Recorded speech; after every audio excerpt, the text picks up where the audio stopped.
Hello, and welcome to The Fool and the Philosopher. The Philosopher and The Fool. Do you know the commandments, right? Roughly, yeah. Yeah, the idea of them. Do you know the curse for violating any of them? No? It is nasty. So, Moses is rocking up to Jerusalem. Yeah. And he knows he's not going to Jerusalem. He's telling the congregation, I'm not going to Jerusalem, because 40 years ago, your parents basically disobeyed God, and as punishment for me saying God spare them, I can't go to Jerusalem, but you guys can. So, you have to follow these rules, and he goes through all the rules, and here's a few new ones, and he goes through that. Now, these are the curses of God, he tells them afterwards, if you don't follow any of these commandments. And so, it's not like, oh, you will be blighted. Like, you know how you're talking about the guy who has God killed his children and did all these things to him? Yeah, Job. Yeah, imagine that, but worse. It is, you will prosper at what you achieve to do, and then it will all be taken from you, and you will know you'll never get it back. The curse isn't, oh, your olive field will fail. It's, you will plant a field of olives, and you shall never anoint yourself with this oil, as they will all fall from the trees and rot. And other people shall, harvest your sheep and eat them, and you will never know it. And your donkey will be killed before you, and you won't be able to save it. And your children will leave you and never come back, and you'll know they're out there, but they become the children of a different nation. Or another part of that is your children will die, and you'll have to eat their flesh. It's very long. It's a very intense curse, but it's basically every single time God talks about, you'll go to a land of milk and honey, you'll have houses, you'll be a great nation, you'll have sheep in plenty, all the things he says you'll get. It's basically, I will take them away from you horribly in 3 different ways, and each one of them will suck. You know, the ones you listed. Yeah. Fascinating to look at, because so you think about the olive tree, right? You'll plant these olive trees and you'll never reap it. Yeah. A lot of times you see in political discourse, people say, well, we should start doing the underhanded tactics our opponents are doing, right? And so you say, forget principles, I want to win. Yeah. And the problem at an abstract level is that you can't win by violating your principles, because then you haven't won anything. You've just become your opponent. Yeah. You've just become the unprincipled person. So it's impossible. You're like, I want a world without murder, therefore I'll kill all murderers. And it's like, well, you're still the murderer. Yeah, I think another one of the curses is you will build a house and never live in it. But all those things, you'll plant this olive tree and you'll never take from it. You'll build a house, you'll never live in it. Yeah. Those are all saying you are living without principles, and therefore everything you do is as nothing. Yeah. It doesn't matter what you do. There is no value in it. Because if you don't do things with an inherent level of value, then it doesn't matter how big and fancy they are. If you don't love every aspect of your mansion, it doesn't matter how big it is. Yeah. It's intentionality is sort of this related concept where, it doesn't really matter if you drink, or if you watch YouTube, or you like TikTok, or you like social media, you like texting on your phone. Those things don't really matter. What matters is avoiding doom scrolling. Yeah. And doing it with purpose versus doing it. What doom scrolling is, or what just binge drinking is you're like, I can't think of anything better to do. So rather than sit back and be bored and then listen for the voice of God to come to me and tell me what to do, I'm just going to drown out I'm going to run from pain, and I'm going to drown out the sounds in my head by just keep doing the next thing, keep doing the next thing, and I'm going to run as fast as I can, and I'll need a bigger and bigger dose of whatever it is to keep me going. And the problem with platforms like social media, especially, is they encourage that behavior, because the algorithms were told keep people engaged, and they're like, well, if we give them things that just keep them going instead of them. But if you use YouTube, I want to see this video, blah, blah, blah, you type it in, you go there. Now there might be some downsides there still, but it obviously you can be like, I really could go for a drink, and you might still be damaging your liver, especially if you have another health condition or something. Yeah. But at least it's not an idle process. And so you are reaping something from it, rather than it being a way to hide. Yeah. And so you plant these olive trees, but you don't serve God. It's like, well, who cares? Because there's no God in the olives. Yeah. It's godless olives. And same with the house. And then the other curse, he said, you'll have to eat, your children will die, and you'll have to eat their flesh. Yeah. That is what, I think we were talking about this an episode or 2 ago, or maybe 3, because you split the one. Oranos and Kronos and Zeus all did. Was they? We just talked about that. It wasn't on the podcast. Oh, it wasn't on the. Okay. Yeah. So yeah, I was thinking about this idea where Oranos and Kronos and Zeus, they were all heroes. Like Oranos was the sort of the founder of the universe. He was the guy that went out and did stuff, and then he devoured his children, and Kronos slew him and chopped him into pieces and threw him into the underworld. And then Kronos ate his kids. Yeah. And Zeus slew him and chopped him to pieces and threw him in the ocean. Oranos was thrown in the ocean. Yeah, Kronos was thrown into Tartarus. Yeah.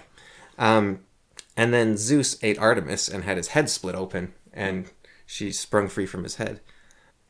And what I was thinking about that was they were heroes, right? Each of them was a hero. And then they had to see their children become the heroes after them. And the thing about a hero is you go against order. You go against the father, and you go out into the realm of chaos, the mother, right? If you're looking at order and chaos. So you leave the realm of order, and you go out into chaos, and you slay the dragon, and you forge the circlet from the dragon. So you take chaos, and you turn it into order, and you change the order that is into something new. And so you recreate the order that was. But the thing was, the generation before you did that, and the generation before you did that. And so Oranos is like, I took chaos, literal chaos, everything was chaos, and I forged something. Like, I made a place for people to stand, and this was my shining achievement, my crown jewel. This is the greatest thing that anyone has ever done. And my own child is overthrowing me. They're supplanting me by saying it's not good enough. And so I can't stand that. I can't stand to let go of being the hero. I must still be the hero. And so I devour my own child. Yeah. And that's a metaphorical and literal thing. It's like, if you don't let your child supplant you, then you are devouring them. Yeah. You don't actually have to physically eat them. And then Kronos is like, okay, I killed the tyrant, and now I am the hero.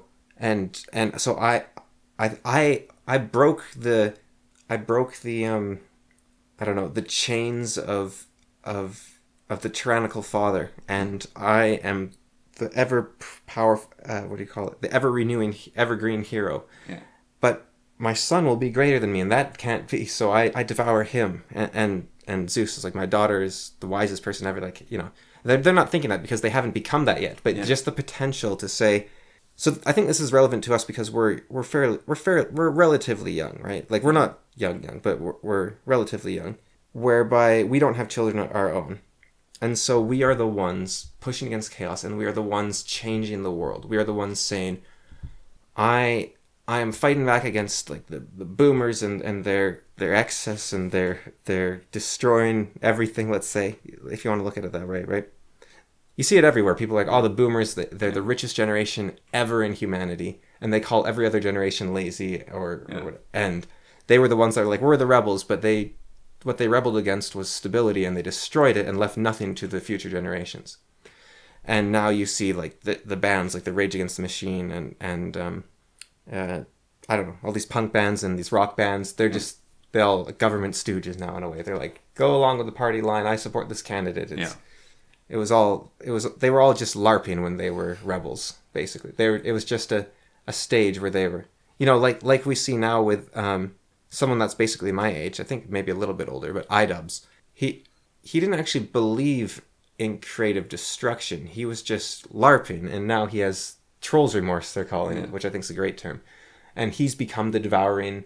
He's become Saturn devouring Jupiter, or Jupiter devouring Zeus, like that famous painting of Saturn devouring Jupiter, or his son, where he's tearing the head off. Painting, yes. Yeah, I think it's Goya.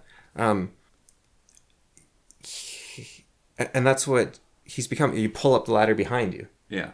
And it's this guy. But us, we're like, no, we're these heroes. But there will come a time, hopefully, because this is what you want in life, really, where, let's say your wife's pregnant, or maybe you've just had your kid, and you're looking at them and you're saying, my order is insufficient and never will be. And this kid will come up and they will destroy everything I believe in. They will tell me that my ideas are outdated and that I am wrong. And they will throw in my face everything I ever gave them. The future is now, old man. It's like I made these walls to keep them safe from wolves, and they will hate me for the walls and go outside them. Yeah. And I gave them these rules to make them strong, and they will tell me that my rules are corrupt. And you look at that, and it's terrifying. And it's like, you are no longer the person. And you see some people, what they try to do is they try to regain their youth. You see these midlife crises where they start acting like teenagers, or they start acting like 20-year-old men, like these 50 or 40 or 50-year-old men, and women as well. You look at someone like Madonna. She was the woman. It was like, oh, she's this beautiful young woman, and now she's clinging to that desperately and rather than doing something, rather than saying, look, all you young women, you looked up to me. Now that we're all old, you can look up to me still and see how to age with grace. Yeah. Like someone, well, it's hard to think of a woman role model that's done that, really. Queen. The Queen. Yeah, I guess the Queen, but she's so old, there's almost but the people in her generation, Yeah. they could see her go up through there, and they're like, this is how you go with grace. Yeah. Yeah. Yeah, for her generation, but maybe for the next generation down, like the Madonna, like the people in their 60s and 70s, they don't really quite have the same one. Yeah. I said that's all I wanted to think of. Maybe I don't know the 60 and 70-year-old women that are there's Judi Dench, but I don't know if she was ever like the young. I can't imagine her being the young thing that everyone's like, maybe Martha Stewart. I don't know what her thing is, but and it's hard to. I really want to. I don't know how to do it. It's like maybe it's just everyone gets it, but I feel like I have to punch it home so hard that you're like, okay, look, the older generation thought that you should be polite and you shouldn't speak about your feelings. You shouldn't do what you want. You should do what other people want. You should serve, right? And you're like, I learned that was wrong, and I learned how to straighten myself out and take up responsibility. I read Jordan Peterson. I pulled my shoulders back, sit up straight, all that sort of stuff. Actually, a little bit of a better technique than pulling your shoulders back is imagine you're trying to peer over a fence without lifting your heels from the ground. Because pulling your shoulders back, you can you can sort of curve yourself outward. But if you're try to look at you're trying to peer as high as possible over the fence, and then that engages your core without straining something. But you did it all right, and you're like, okay, I broke the corruption brought in by World War II as some theories, maybe lead poisoning is another, but I broke those chains. I am the hero. Then your child says, there's times when you should be polite, and there's times when you should serve others, and there's times when you should slouch and relax and stop worrying about everything. And you're like, this is what saved my life, and you are telling me I'm wrong. And they be like, there is actually 20 genders, and it's ridiculous that you think there isn't. And you're like, and it's like, look, there's 500 scientific papers on this stuff now. And you're like, no, that's crazy. And it's like, they were just lunatics trying to destroy the world. They were these Marxists trying to destroy institutions and bring about a revolution. And they're like, no. It might have been lunatics, but they were right in what they were saying, even if the way they did it or the reasons they did it were wrong. And you're like, no, that can't be. And you're like, I can't let that future ever come to pass. No, you're wrong. And so the devouring in this case is you just saying, no, you cannot break free. I have to live for you. Yeah. I let me puppet you for the rest of my life, because to do otherwise is to admit that I have become the tyrant. But you have to become the tyrant as you age. The aging with grace is becoming the king that gets overthrown. Mm. And who wants to be the king that gets? Who wants to say, okay, I'm ready to? There's your story. Where you said you wanted the king that gracefully is decapitated and overthrown, right? That's what every person has to be. You have to say, yes, I am the tyrant, and I am proud of you for overthrowing me.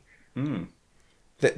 I think I've told you about the story before, possibly, but Adam returns to the Garden of Eden, and the angel, how's that go? There's a man there or something, and he says, let me pass. And the man's like, no, you've been banished from the Garden of Eden. And he said, yeah, the man Adam was banned, but I am no longer that man, because I have learned all these things. And then the man throws off his disguise, and he is the archangel who is meant to guard the garden. Seraphim with the flaming sword. And he says, no, God has banned you from this place. And then they have this I don't remember the specifics of the argument, but Adam defeats the angel with an argument. I was just thinking he throws his descendant Jacob at the angel, and Jacob just wrestles it to the ground, and then he can walk by. But he defeats the angel's argument, and then the angel disappears, and it is revealed that the thing holding them out of heaven this whole time was Satan. Mm. It wasn't the angel at all. It was Satan. And then Satan has like the straw. It's basically the battle with Sauron and Felgen? Fingolfin or whatever his name is. Yeah, Finrod. Yeah, Finrod Felgen. Yeah, it's basically that battle. But Adam wins. He's like, no, you might be right that the white ships with their white sails, we burn them all, but we still are better than that. And so he overcomes the devil. And then the devil disappears and is revealed that the devil was God all along. And God weeps and he says, finally, my son, you can return to me. Because all that God wanted was for him to overthrow him. Yeah. There's actually there's a story in the Torah, which is similar. I think it's the Torah, where there's a bunch of rabbi in an argument about that you should listen to the word of God or the voice of God. Because they were saying that the word of God has contradicted the voice of God. So the written word, like the Bible or the Torah or whatever, says one thing, but one of them heard a vision from God that said another. And so they get in this argument, and they're saying, no, we need to obey the written word because God said even my word cannot overcome my written word. And so they get in this argument, and they finally decide, yeah, okay, you're right, we need to go with the written word instead. And then God himself descends down, and he says, no, listen to what I say to you now, don't listen to my written word. And they said, no, because you told us in the past, don't listen to me, listen to the written word. And then God is very similar. He's like, he weeps and he says, I'm so happy because my children have defeated me. And they have disagreed with me to my face, and they have won that argument. Yeah, so in Hades, the video game, the final boss is Hades, and you're Zagreus. And so you fight your whole way, basically, throughout the Tartarus and the Hells, all that stuff. You get up, and you're in the entrance, and you're in this garden, Hades there, and you have to defeat Hades to get past him, to go see your mother. And you have to fight him over and over again. But each time you defeat him, it's basically like, Hades is, you don't understand what you're doing, it never works. And every time Zagreus goes into the real world, and then he dies, and he comes back into hell, and then he goes in the real world, and he dies, and he comes back to hell. And eventually, Zagreus fights Hades one last time, and defeats him. And he's like, each time he's like, why do you defy me, my son? What you're doing is pointless. And it's like, this won't end well for you. And then, final time, Zagreus defeats Hades, and Hades just goes, whatever. Do what you will. And he disappears. And he goes to his mother, and he convinces her to come back to hell with him. And then Zagreus dies again. But she comes back. And then Hades is happy again, but he's like, do what you will. And then the game, New Game Plus, whatever, of Hades to keep playing, is Hades says, there's obviously a lack in my security system that you can keep escaping hell. So keep on trying. And so it's the forever evolution of defeating the father. But it's the same story of going and Zagreus supplants his father. It's also this. It's a bit of a barbarian trope as well, isn't it? That the king fights his son and the son wins, and the king's happy as he lays dying. He's like, "You've defeated me, good for you." But sometimes I read a story recently. I can't remember what it was called, but there's this. It wasn't very good. I stopped reading it, but there was a scene right near the start where son wants to leave this tiny village he lives in. And because he wants to be a fighter and it's just this little hunting village. Yeah. He's like, no, I want to be a brave warrior. I want to be a mercenary, something like that. And his father keeps saying, no, you've got to stay in the village. And he says, no, I'm leaving. And he says, and so he's going with this caravan. He's about to leave. And his father pulls out this massive sword he's never seen before. And he realizes his father was some amazing fighter from the past. And he says, no, you're not leaving. And then they fight. And he easily defeats his son again and again and again. And then his son keeps getting up. And he's like, just give up. And he doesn't give up. And his son beats him. And I think this is kind of an interesting thing the author did, where the father is then like, fine, and he just angrily storms off, like he's not happy with his son. He's like, I don't care about you anymore, basically, and he leaves. But he lets him go. Yeah. And it is an interesting dynamism where it's like he's not God saying, finally you are welcome back into Eden. He's just like, I hate you for what you've done, but you've done it. And so that's an interesting dynamic there. But which sounds kind of like what with Hades, where he wasn't quite pleased with the whole result.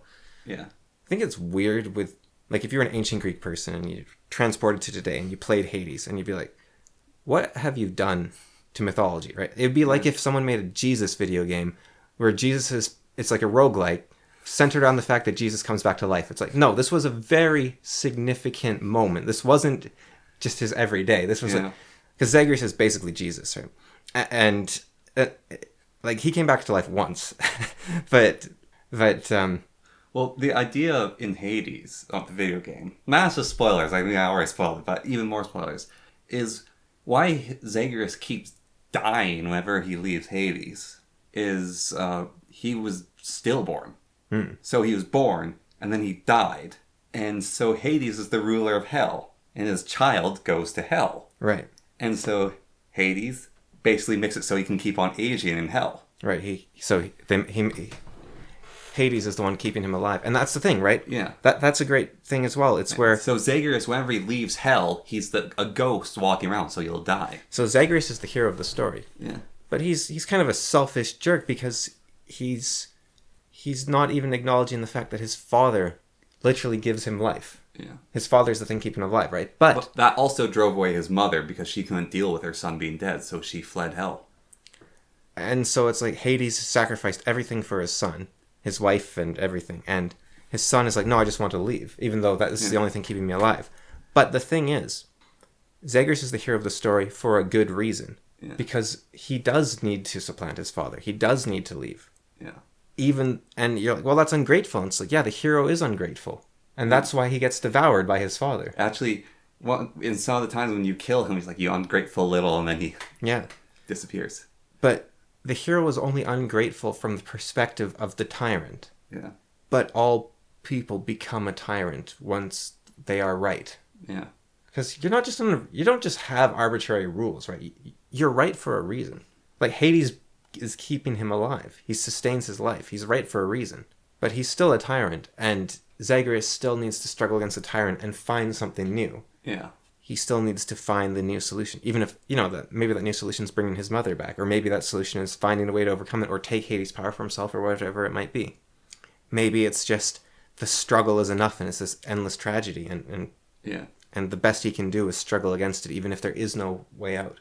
I think a game, but yeah, it is like the I haven't really played much Hades, and what's that company's Clay? Was that their name? Yeah. But I haven't played any of their other games. I've only played a bit of Hades, but I've known about their games for years, like Resistor, is it called, and Bastion, and the basketball game.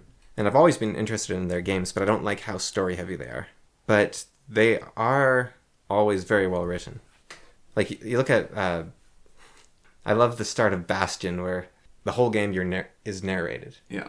But it's narrated like the Stanley Parable. Like whatever you do is sort of narrated. And so he's like, the boy walks down he learned that he could swing his sword, and he was in this new realm, and he walked down the path to meet with the person. But if you stop and just start smashing pots, and you just smash like all the pots in the area, it's like, boy raged for a while. It's got like this great cowboy narrator sort of thing. Yeah. They're great writers, but yeah, it is funny that like Zagreus, it's basically saying like, oh yeah, this game about Jesus, yeah, he gets shot and he comes back, right? That's how it's like. No, Jesus came back once and it was a miracle. It was the stone rolling back.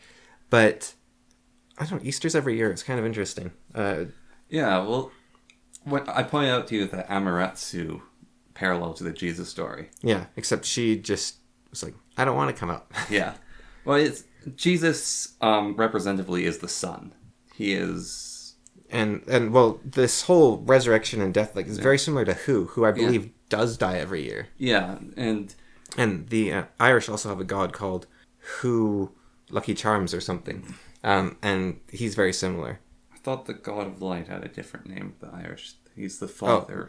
Lu is the god of light, but they have a god called Who something, who's the god of the sun.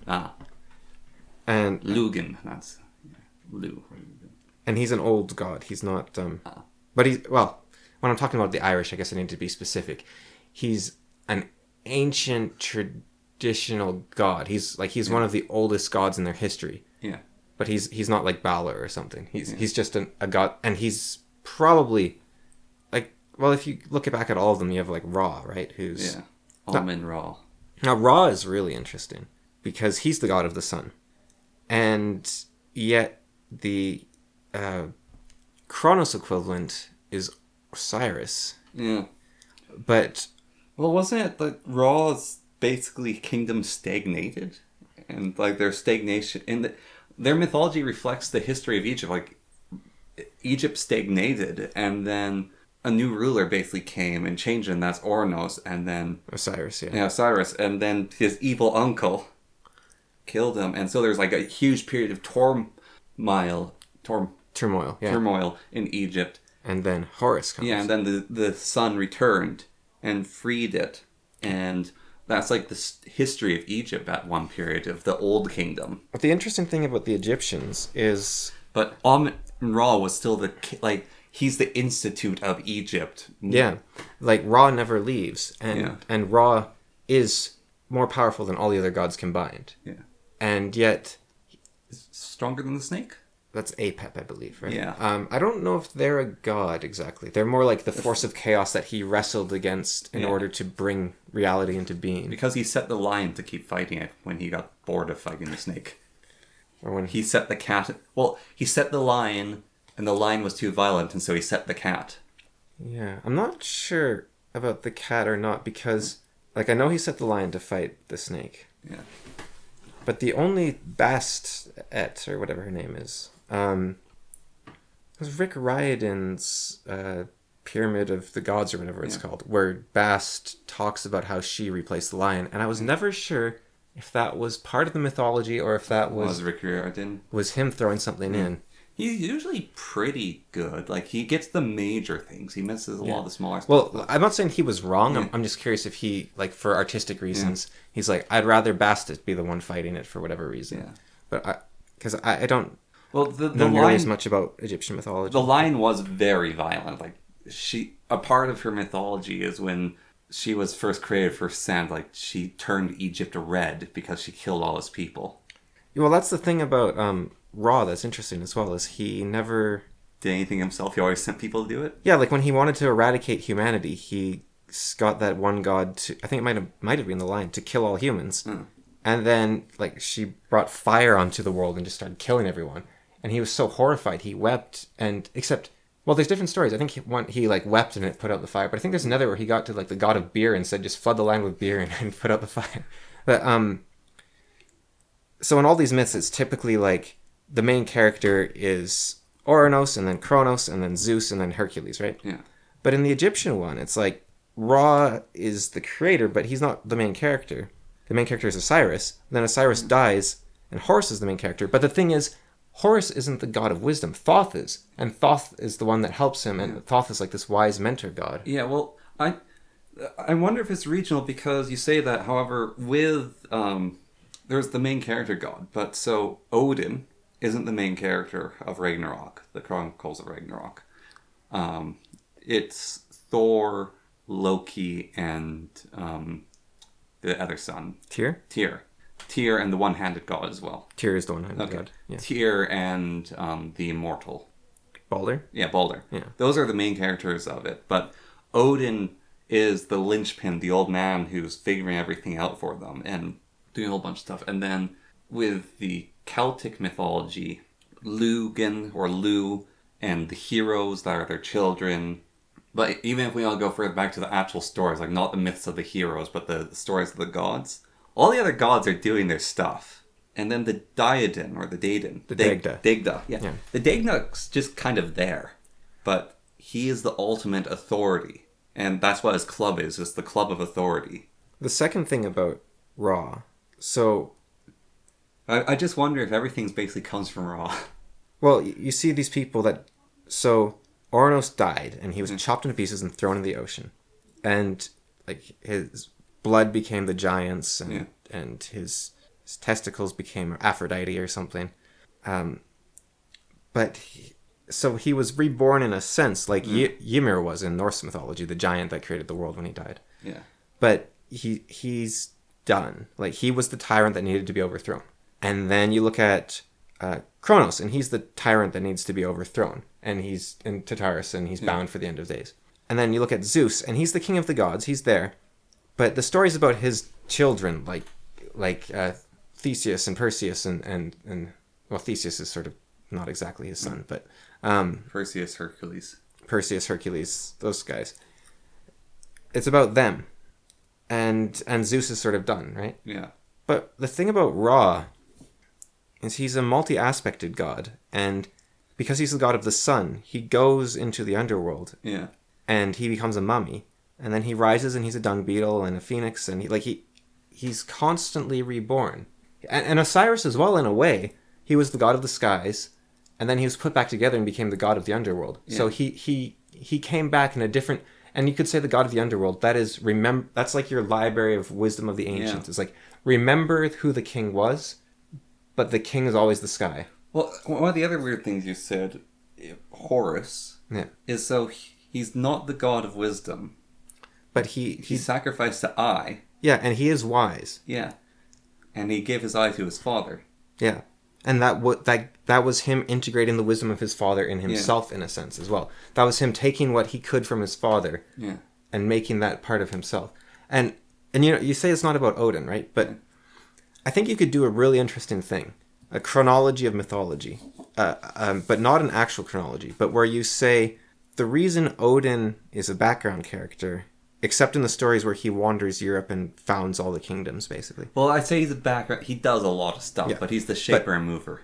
But the reason you could say he's the background character is because he already was Horus. Yeah. And he's done it. Yeah, well, that's like in one of the cases where we're saying Ra since we'll do stuff is so Loki is basically up to mischief.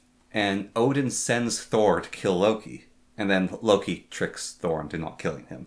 But Odin could have gone, all right, I'm getting on my horse and taking my spear. And he could have killed Loki. And Loki wouldn't have been able to trick Odin.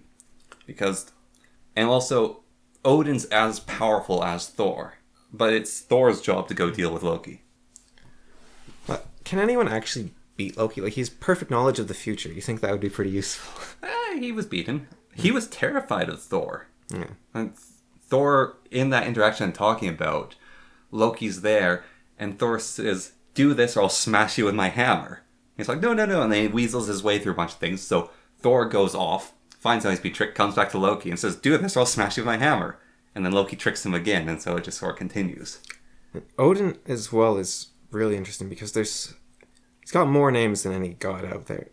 Like one of his names is the He of Many Names. Yeah. And the Grumbler, the Old Man, Father, Sky Father.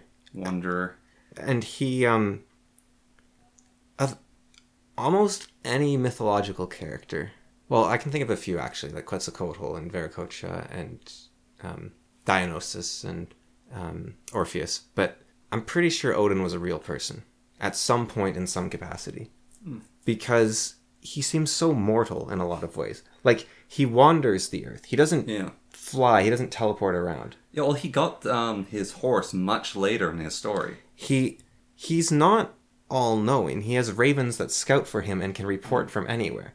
He had to give up an eye for wisdom. He had to get that meat of wisdom as well, right? And he had to hang from the tree. Yeah.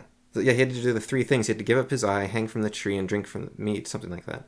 Yeah, well, one of the things about... Drink from the well of wisdom. Turning the eye, like losing the eye, is it's the eyes turning inwards and looking backwards is one of the interpretations of it. And so you're looking inwards, and that's the whole thing of losing the eye is you can no longer look out, but it's now looking in, and so that's what the lost eye is. And then there's these stories where you go back and all the dynasties of like Eastern Europe and Scandinavians, they were all founded by by Odin's sons, like his mortal sons. They would go around and he would come to a place and he'd teach the people.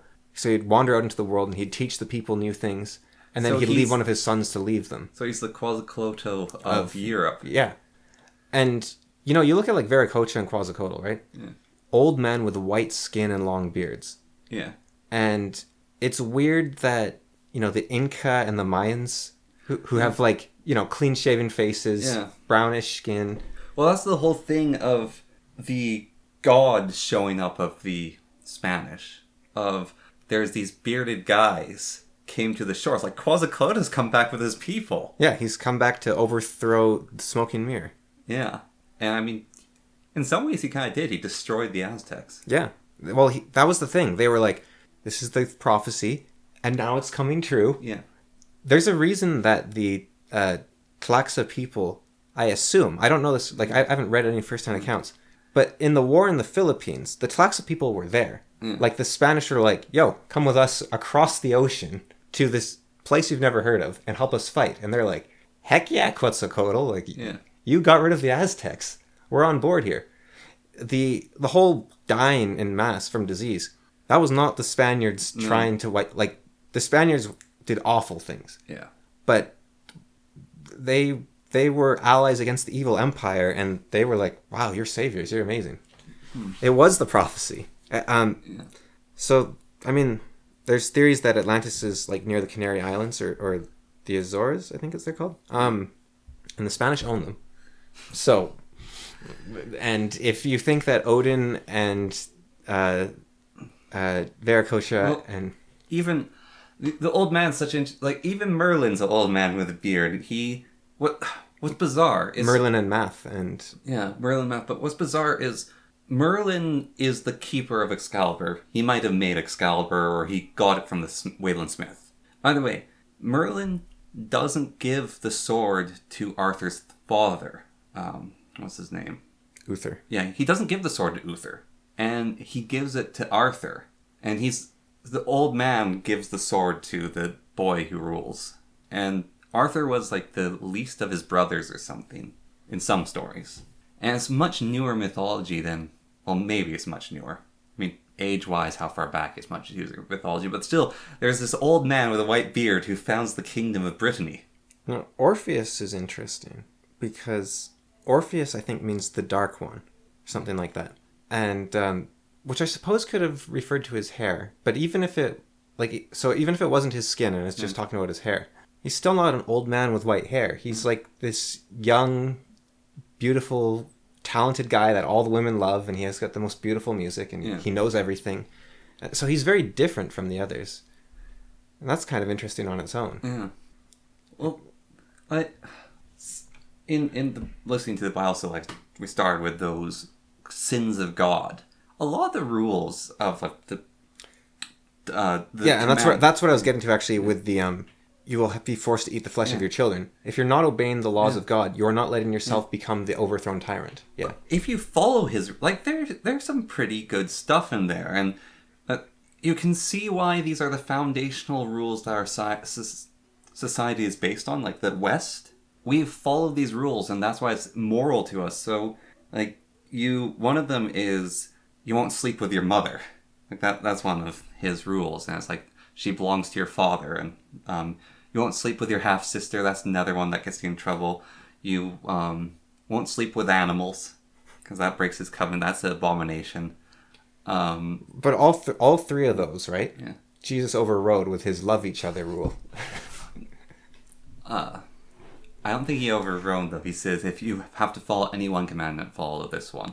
He said, "Look, those 10 rules, old hat. Check them out." And his New commandment rule. wasn't love each other. Love one another as I would have loved you. No, it's not that. That's wrong. And that sheep is looking. No. The wordings are important. It's love each other as you have loved me. Right. It's love. I kind of get annoyed when people said Jesus said love each other. That's not what he said, because you can the devouring mother, the tyrant father. They can love their children. Yes. But it's an evil love. Well, it's not evil. It's a destructive. Yeah, destructive and misplaced. Yeah, it's a destructive. Like the abusive relationship, like he slaps her, but I still love you, and he still loves her. It was abuse. Even, it doesn't have to be that extreme. It can be like the husband geriatric and the wife spoon feeds him food. That is her being the all-consuming mother, right? Yeah. Let him shakily, taking twice as long, feed himself. Yeah. Right, yeah. Yeah. It's not love each other, it's love each other as you've loved me. Because Jesus would have let you feed yourself. Yes. Even if it took you twice as long and it hurt, he would give you that freedom. Jesus chases people out of churches with a stick because they're exchanging, he's... Jesus is a very, very libertarian God. Yeah. He's, that's the whole thing of Jesus and the Inquisitor in the Brothers Karamazov. One of so the money exchangers in the church. So one of the commandments, which I find... Yeah, I guess he's not entirely libertarian, is he? Because he has a sense of propriety. Well, one of the commandments, which I find really interesting, it's so like out there, but it's really, you will not have two sets of scales in your house and one weighs things wrongly. And so it's basically saying you won't cheat people by like, oh, let's weigh this gold versus silver, and then your scales are weighted. And if you break that commandment, God's curse is on you then. Like, this is all a part of that. There's the great 10 commandments, and there's all the little rules. And But Jesus' commandment, actually, in the original translation, was love one another as you have loved me. no. It's... I wish I had the whole list of curses, because they are hard, but still spark some interest stuff. But yeah, the rules, like, there's just good ideas in general. Like, a lot of the little rules you have to follow of, even, like, some of them are more ritualistic than others. Like, remember you yourself were a slave in Egypt, and so they have the whole Passover. And that's more of a thing to remember their roots. And that's worked for them, because they're, in some ways. I mean, debatably. Debatably. Well, they're still around. It's interesting, because one of the things that God says to them, well, he threatens to destroy them a lot, actually. But one of the other things that he said is, if your people basically stop following my covenant, they will be chased out of their homeland and hounded for their enemies, and they shall wander in the desert again, the wilderness again, and it shall continue for 10 generations. And then after that, if there are those that are worthy among your people, then maybe you will find your way back to the Holy Land and rebuild it again. But his destruction of their home is basically, it's sort of prophesized, but basically saying you will be destroyed. And you'll spread out, and you'll never come back to your home until 10 generations have passed, and then maybe you'll get... That's kind of happened to them. Like, their doomsday has kind of happened. It would certainly have them fighting very hard to keep Israel theirs. Now that they got back. Because if they say, okay, you know what, we'll share with Palestine, or we'll let Palestine have this place, or whatever it might be, right? Yeah. They're basically saying, okay, I guess we're not worthy for God anymore. Yeah. And you don't want to admit that.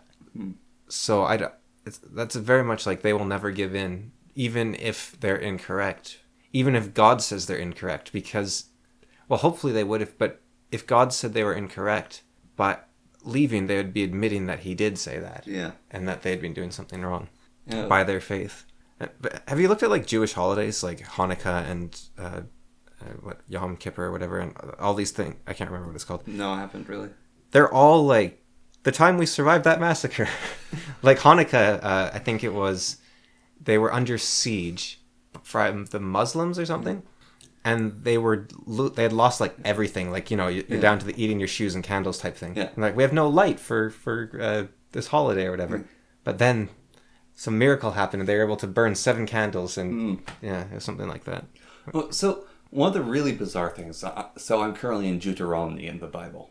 And that's basically, like I said, they're coming back into the chosen land, the Holy Land.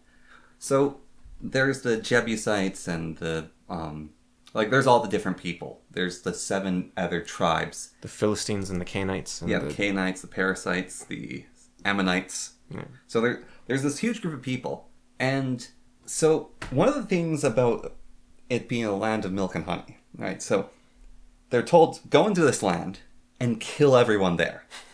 Actually. Yeah, I know. And it's there's some conflicts even in the story, but it's kill all the men, don't let any of them survive, and kill all the women, because remember when this person's sons had wives that were Ammonites, and they led their husbands astray to worship other gods, and so if you take any of their women, they will, lest you be led astray, kill them all, and then kill all their sons so he doesn't rise up in vengeance against you. And kill all their daughters except for those young enough not to have known their lessons. And then there's some rules about, like, taking them for wives, but... That happened to our family back in the day. The Scottish clan was... Yeah.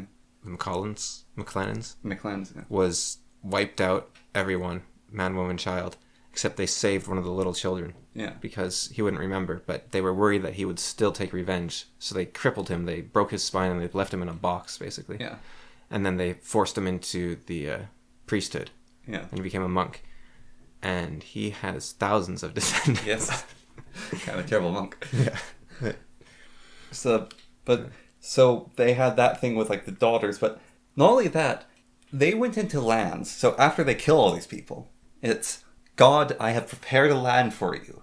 They moved into the buildings of these nations. They moved into their cities. They took over their vineyards. But God said, don't become lazy in these things. Remember that I gave these to you. And so maintain them and be thankful every day, for I gave this to you.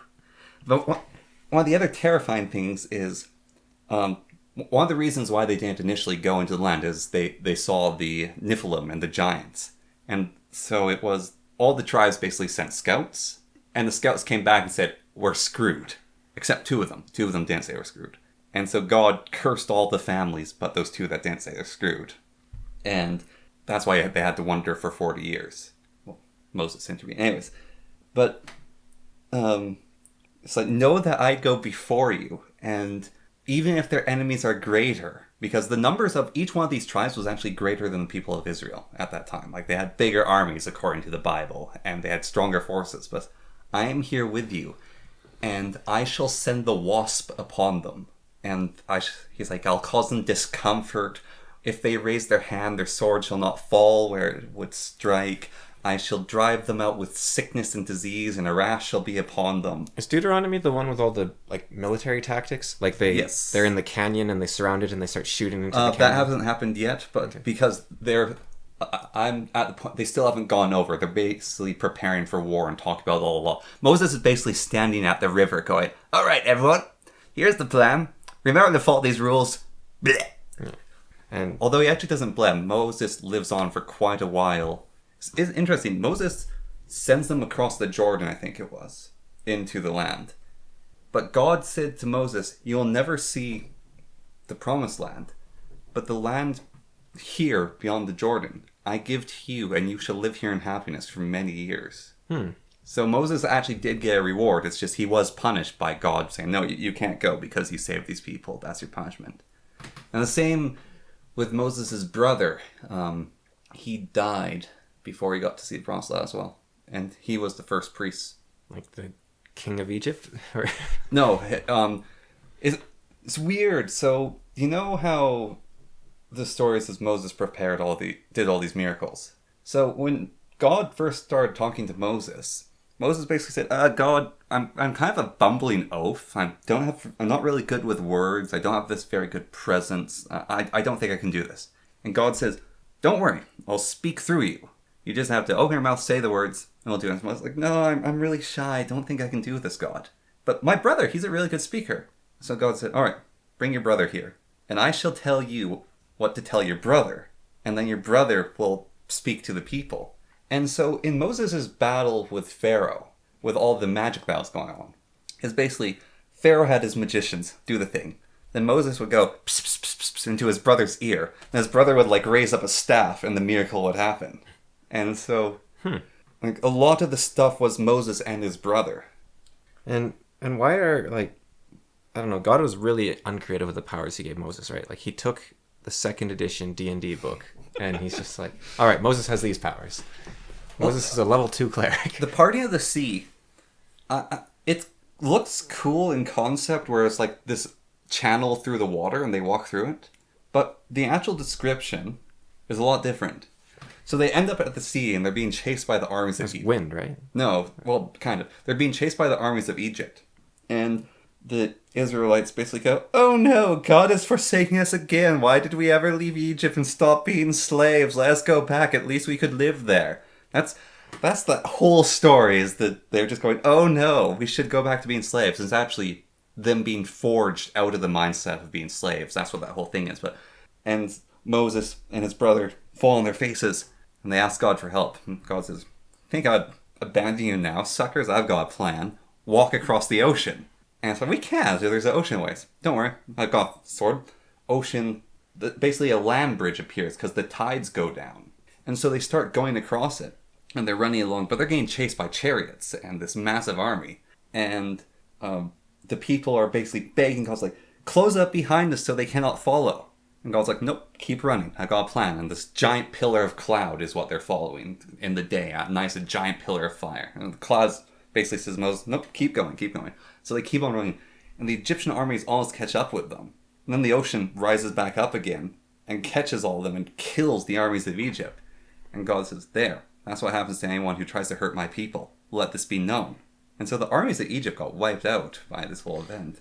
But it's just the ocean basically like slooping down and create a land bridge. And then it rised up again. And because it's chariots, all the horses drowned and people drowned with their horses. So you've played Spore. Yeah. You know, you start as like a little protozoa, and then you become a fish, and then you come onto land, and you eventually become like tribes people, and then you become industrial, and then you go to space, and then you start this 4X game in space. Yeah. And each level is like a different game. It's like a little arcade game turns into a sort of RPG, and then it turns into like a RTS, and then it turns into a 4X game. Yeah. And when you are a dinosaur-aged creature, on occasion, there's an event that can happen. So you can do something when you're in the space ages. You can go and visit planets, and you can abduct animals, and you can go. But when you yourself are like a tribal creature, or not a tribal creature, much earlier. Prehistoric creature, and you're going around, UFOs can come along, and they can kidnap you, and they can send down like their beams of light and do all this.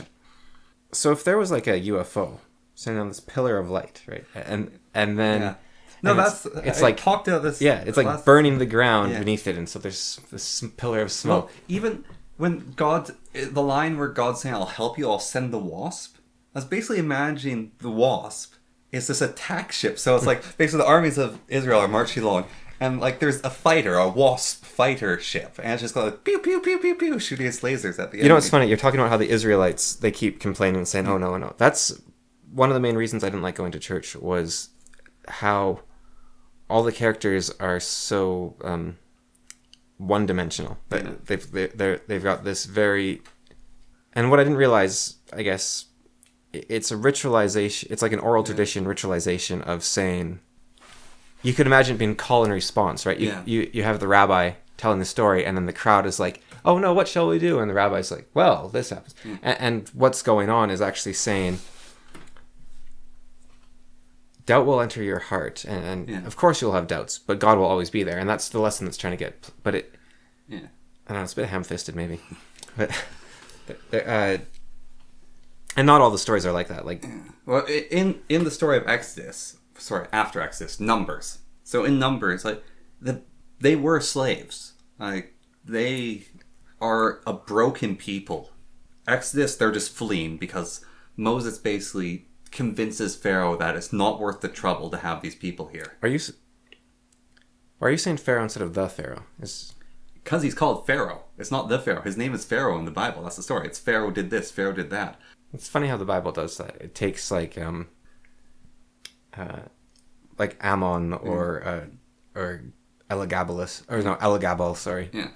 And it turns them into these demons. Yeah.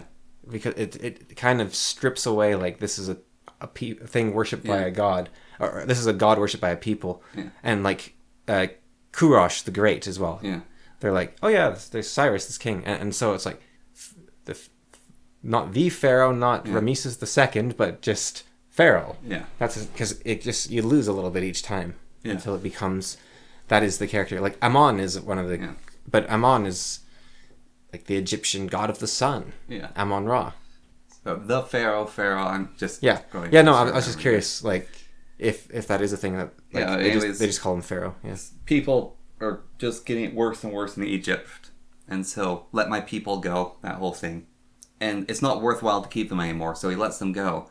And it's like, at least we had food in Egypt. When they're getting... I love this thing. See, these are the doubts that come into your head once you're free. They're speaking up the internal dialogue of someone who is free, and they think, wait, freedom is worse than being in chains. And that's what they're doing with it. We're starving, so God gives them mass. Like, is this gluten-free? What it actually is after a while they're going along, and they've been eating the manna. It's like, we want meat again. Or like it's like the horse, yeah, why can't we get some meat? Yeah. And that actually happens as well. Excuse me, I've been giving you food from the sky. It's not that good.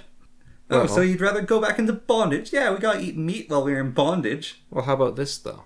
It is slavery to accept what you're given rather then fight for what you need. Yeah. Right? So you can say, well, they're just being given free food, so they should be happy. But that's exactly the argument that they made for being a slave. We were given free food, therefore we should be happy.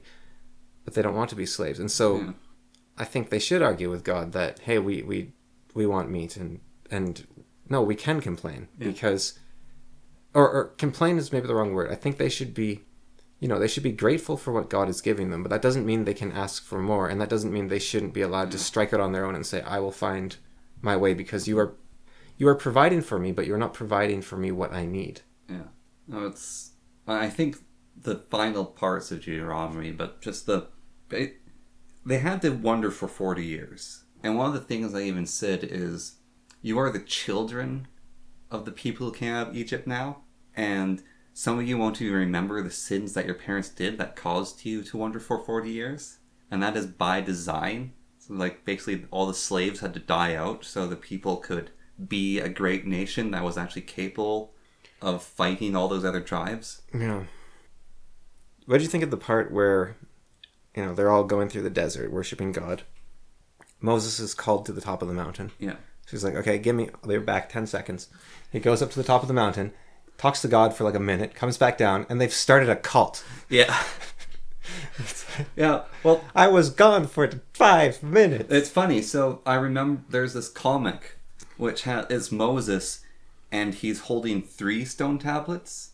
It's like, behold, people of Jerusalem, I guess it was, but behold, people, I have brought to you God's 15 commandments, and then one of them falls from my hand, but 10 commandments. So with the golden calf, he's walking down with the stone tablets, and he sees what they're doing, and it's like, bah! And he throws the tablets, and they shatter. It's made of jade or something?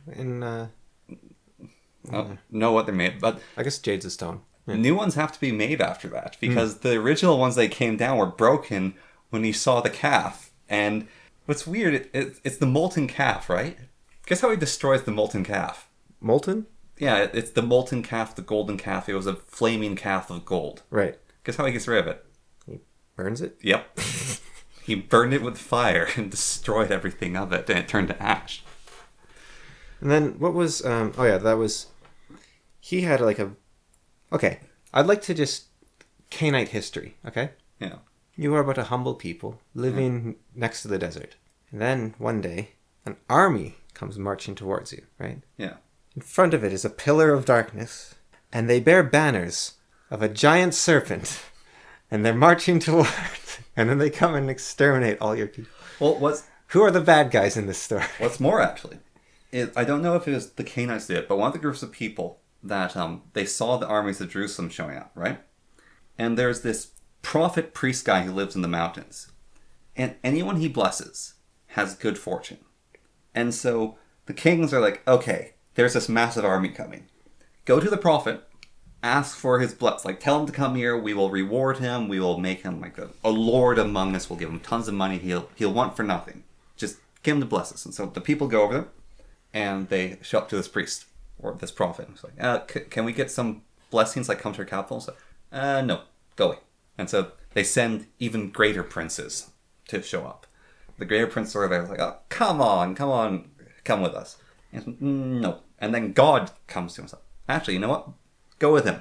And I was like, oh, okay, I'll go with him. So he gets on his donkey, and he's riding along. And then his donkey stops. And what's wrong with you? And so he hits his donkey with a stick. And the donkey turns and goes off into the grasses. And it stops again. It's like, what's stupid donkey? He hits it again. And then his donkey basically lies down and collapses on. It's like, what's wrong with you? And starts beating his donkey. And then an angel appears. It's like, stop beating your donkey. It stopped to save your life. Because if you proceed any further, I would have killed you. Because you're going with these people. When I listened to this, wait, didn't God tell him to go with them? And then the angel points to the donkey. It can speak. It's like, I've been your faithful servant all these years. I was trying to save your life because I could see the angel. And then the angel... So anyways, go with these people. What? And so he goes with them. And he shows up on this hill. And the king's there with him. He's looking out over the people of Israel. And it's this ravaging horde, like you said, showing up. And he says to the prophet, all right, can we get that blessing, please? And the guy goes, let me talk with God. And so it's like, do all these sacrifices. So these ridiculously rituals they have to do. So they do the rituals, and God says, no, bless the people of Israel. And the king's obviously distressed by that because he blessed the people of Israel. God speaks through him. And it's like, all right, well, let's go to this different area. So you can look at the armies banner and say, go to a different area. Do the whole ritual again. And go, no, bless the people of Israel and maybe curse these people. And so the guy does that. And then they go to a third point, and the guy's like, what is wrong with you? This is our nation. I would have made you a great man. You would have had castles and palaces. You would have been the greatest person in our nation. And you keep blessing the people of Israel. The guy's like, sorry, I have to do what God says. And then he goes back up to his mountain, and the people get wiped out by Israel. Yes. And so they were basically like talking to him to ask God for help to bless them, because that's what this whole thing was. And so what can you take from that? You can say, a lot of the time what the Bible seems to be trying to get at, especially the Old Testament, is that the right path is the right path no matter the hardship it causes you. Yeah. And so that you can sort of, like, I think that's what fearing God, like you don't hear about it so much anymore, but it used to be a big thing, is God fearing, fear God. And fear God is just respect him, always worship him. Yeah. And so you could say... So one of the things about the people, so the Jebusites and all that group of people, is they worship different gods. So some of them worship Moloch, then some of them worshipped, I can't remember, like this female goddess, and another group worshipped the fire mountain, Baal. Gabol, yeah. Baal, god of the mountain. Yeah, some of them worshipped the god of the mountain. They all worshipped not him. And so that's one of the things. It's actually one of the other laws. This is much earlier. This is in Numbers. This isn't in Deuteronomy. Is if people are going through your lands and they're the stranger, they're the sojourner, they have to follow your rules, but they're chill. It doesn't matter. If they don't follow your faith, that's okay. They still have to follow your laws while they're there. They should know that. If they're a Moloch worshipper, kill them on sight, is one of the Israelite rules.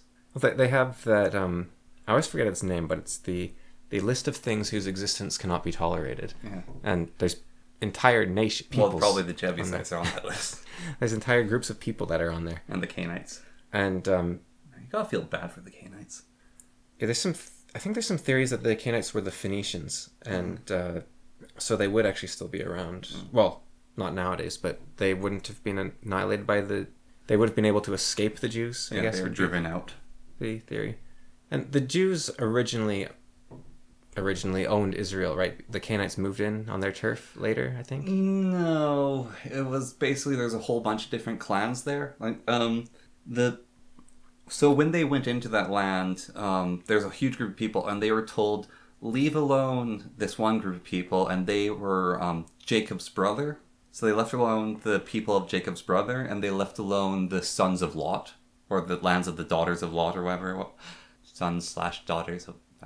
anyways. So they lived in the mountain, the people of Lot, and so they didn't take the mountain. They left alone old Harry Redman's people, but then everyone else they got rid of.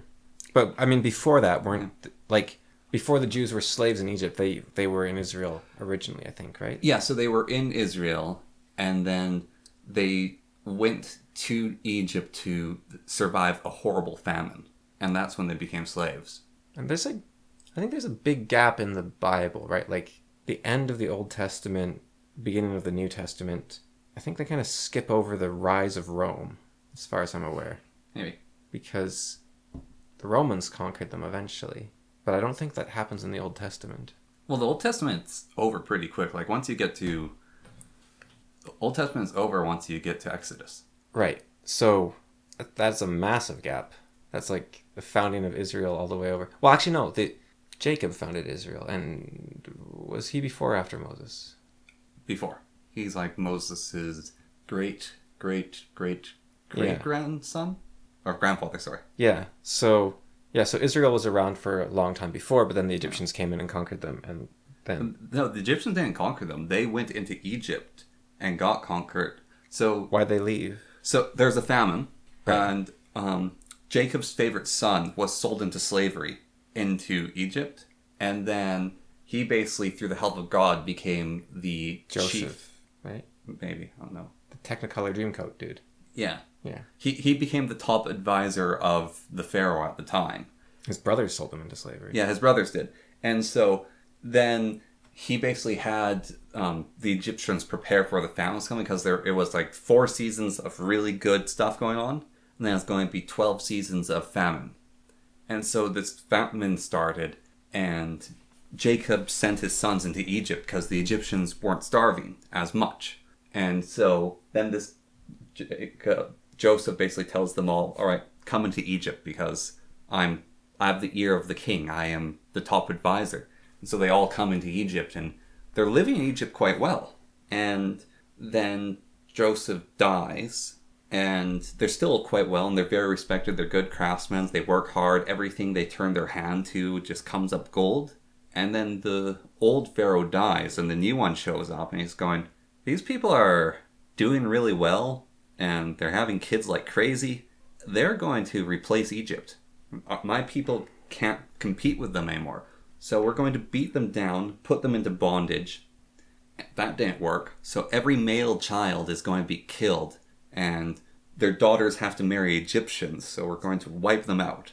That doesn't work, and then Moses shows up. He's adopted by the Pharaoh's daughter, one of his daughters, and then he gets them out. So after... But it's basically one of the Pharaoh's son, or maybe his grandson, it's not exactly clear, didn't like the Jews, and so that's why they started being forced into bondage. So Moses was there during Ramses II, I believe, was the idea. Like Ozymandias. Is Ramses II the Great Pharaoh? Yeah. Okay. That was the guy that Moses was... battling with? Yeah, or brothers with, or however that works. Yeah. I don't remember exactly. But if that's the case, which I'm pretty sure it is, that would mean Moses left. Probably like 40 years later, Ramses died. Ramses lived a while. He was like 98. Yeah, he lived to his 90s. And Ramses was the last Egyptian ruler to have victories against the sea people, which means the Jews got out of there just in time. Yeah. And well, because the sea people could be in multiple different waves. Maybe one of the waves of the sea people is all the people that Jews drove out of that region. Yeah, well, I was thinking of that, yeah. Because... Well, the Hittites, I think they were called. They're an empire we didn't learn about until very recently. Because they were so thoroughly wiped from... And we think it was the sea people that did it. They were so thoroughly wiped out that we didn't have any record of them. And they were an empire on par with Egypt. Well... One of the cool things is, so the scouts go out, right, and they see the Nephilim, and they see the giants, the Arons, or Arrows? Or, you know in Dominions, those people with, like, the yellow skin and the horns? Yeah, well, the Nephilim are the, like, half angel, half... Yeah, but there's also those people with, like, the yellow skin and the horns in Dominions, and they're all giants. Well, aren't those the Nephilim? No, those aren't Nephilim. Nephilim are full giants that look... Right. Anyways. Okay, so the children of the Nephilim, or something. It's a different group. There's multiple giants. Okay. Anyways, so when they first see this land, there's these giants. Then when it's 4 years later, they're still scared of the giants. All of them are dead when they go in again. The giants are gone now. There's only one left, and he's the current king of that one group of people who had giants. And I found that a really cool little detail of... Jack got them. 40 years later, well, basically the Nephilim, the half angels... How I imagine them in the description is they see the Nephilim, and these are proper giants. And then there's the other people, and they're like 10-foot, 12-foot tall people. Both are terrifying. But they don't even talk about the Nephilim even more, so maybe the Nephilim and these people is just a different way of saying giant, and then... Well, so... Because one is from Numbers, and the other's from Deuteronomy, so Numbers has the Nephilim, and then Deuteronomy doesn't have them. The Bible is incomplete. Like... Constantine got rid of a lot of it, and he just chose the books he wanted. But so the Book of Enoch, which isn't in the Bible, has a lot more about the Nephilim. Yeah, and it has Enoch actually talk to them and ask, "Who are you? Like, what the heck are you? What are you doing here?" And he actually lectures them about. He goes out. I think it's like he goes out into a storm and he like starts lecturing them and shouted at them, "Get off my lawn!" And they tell him that they're like the children of angels and men, and angels aren't allowed to do that, so they're in trouble. And Yeah, I can't remember. So the stories I got rid of. So would also the Book of Nicodemus be one of the stories he got rid of, or? Yeah, I think so. Well, yeah, I guess so. Constantine was after Jesus. Yeah, he was quite a bit after Jesus. Nicodemus has Saint Longinus. Because Constantine was the first Christian emperor of Rome. Yeah. Do you know about one of the weird theories about Longinus stabbing Jesus? Well, I've heard people say it was like a mercy thing. Yeah, so but there's a different one which is really weird, which is they figure how people died by being on the cross is their lungs filled with fluid. And so when he stabbed him, he pierced his lung and try to save him? Well, no, he did save him. So the fluid poured out. And it's like, oh, Jesus is dead. Then they put him in the cave and nursed him back to health. And then opened it again. So that's like one of the theories of how the resurrection happened is basically this guy's like, what? Let's just poke him and let the fluid drain out of his lungs. Weird. Yeah, no, I haven't heard about that. Yeah. Nicodemus and Longinus and... was there a third guy? Jesus. Very similar to Arthur and Belvedere and... Percival. You know, like, Jesus is King Arthur, taken to Avalon, the cave where he's reborn. He's got he's got his two loyal people who take, like, you've got Belvedere who takes the sword Excalibur, or in this case the Spear of Destiny, and he leaves, and you have Percival, the sort of like Nicodemus, the wise man. That like it seems like a lot of parallels in a way. Yeah, so it's a shame that Nicodemus isn't one of the official books. I mean, it's a cool name, and that's why it was used as the top of the evil angel guys in. Well, I don't think that's why it was used. I think he is Nicodemus. Oh, you think that is Nicodemus? Yeah. Okay. That's just how old he is? Well, yeah, he's 2,000 years old. Yeah. He says in Dresden Files he's 2,000 years old. Yeah. That is Nicodemus, I'm almost certain. Okay, but it is a cool name. That's actually one of the things I have realized is going through the Bible, we have not used any new names at all. Like, so Benjamin, that is one of the tribes of Israel. Khaleesi. Well, no, that's new. Was that the gay guy? I agree with you. Dave Rubin? Yeah, Reuben's one of the tribes. I mean, he's Jewish, isn't he? Or... No. No, okay. No. But yeah, Reuben. I don't think he is. Okay, yeah. Anyway, Reuben is like one of the people. We've got all, like, some names aren't used as much anymore, like Ezekiel isn't used as much. All those names. I know an Ezekiel. Oh, do you? Yeah. Okay. Ex-girlfriend's brother. Oh. His name was Ezekiel. Huh. Yeah.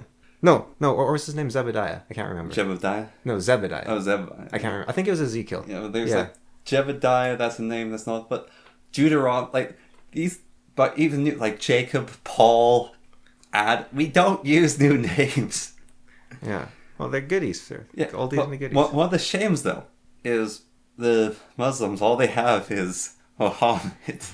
But it's funny, you don't see many, like, Moseses. No. Like, the South Americans... we have Mo. That's Muhammad, though. Oh, is it? Yeah. Okay. Right. But the South Americans, like, every other kid's named Jesus, but... Yeah. Jesus. But you don't really see Moseses, as far as I'm aware. Remind me of that comedian.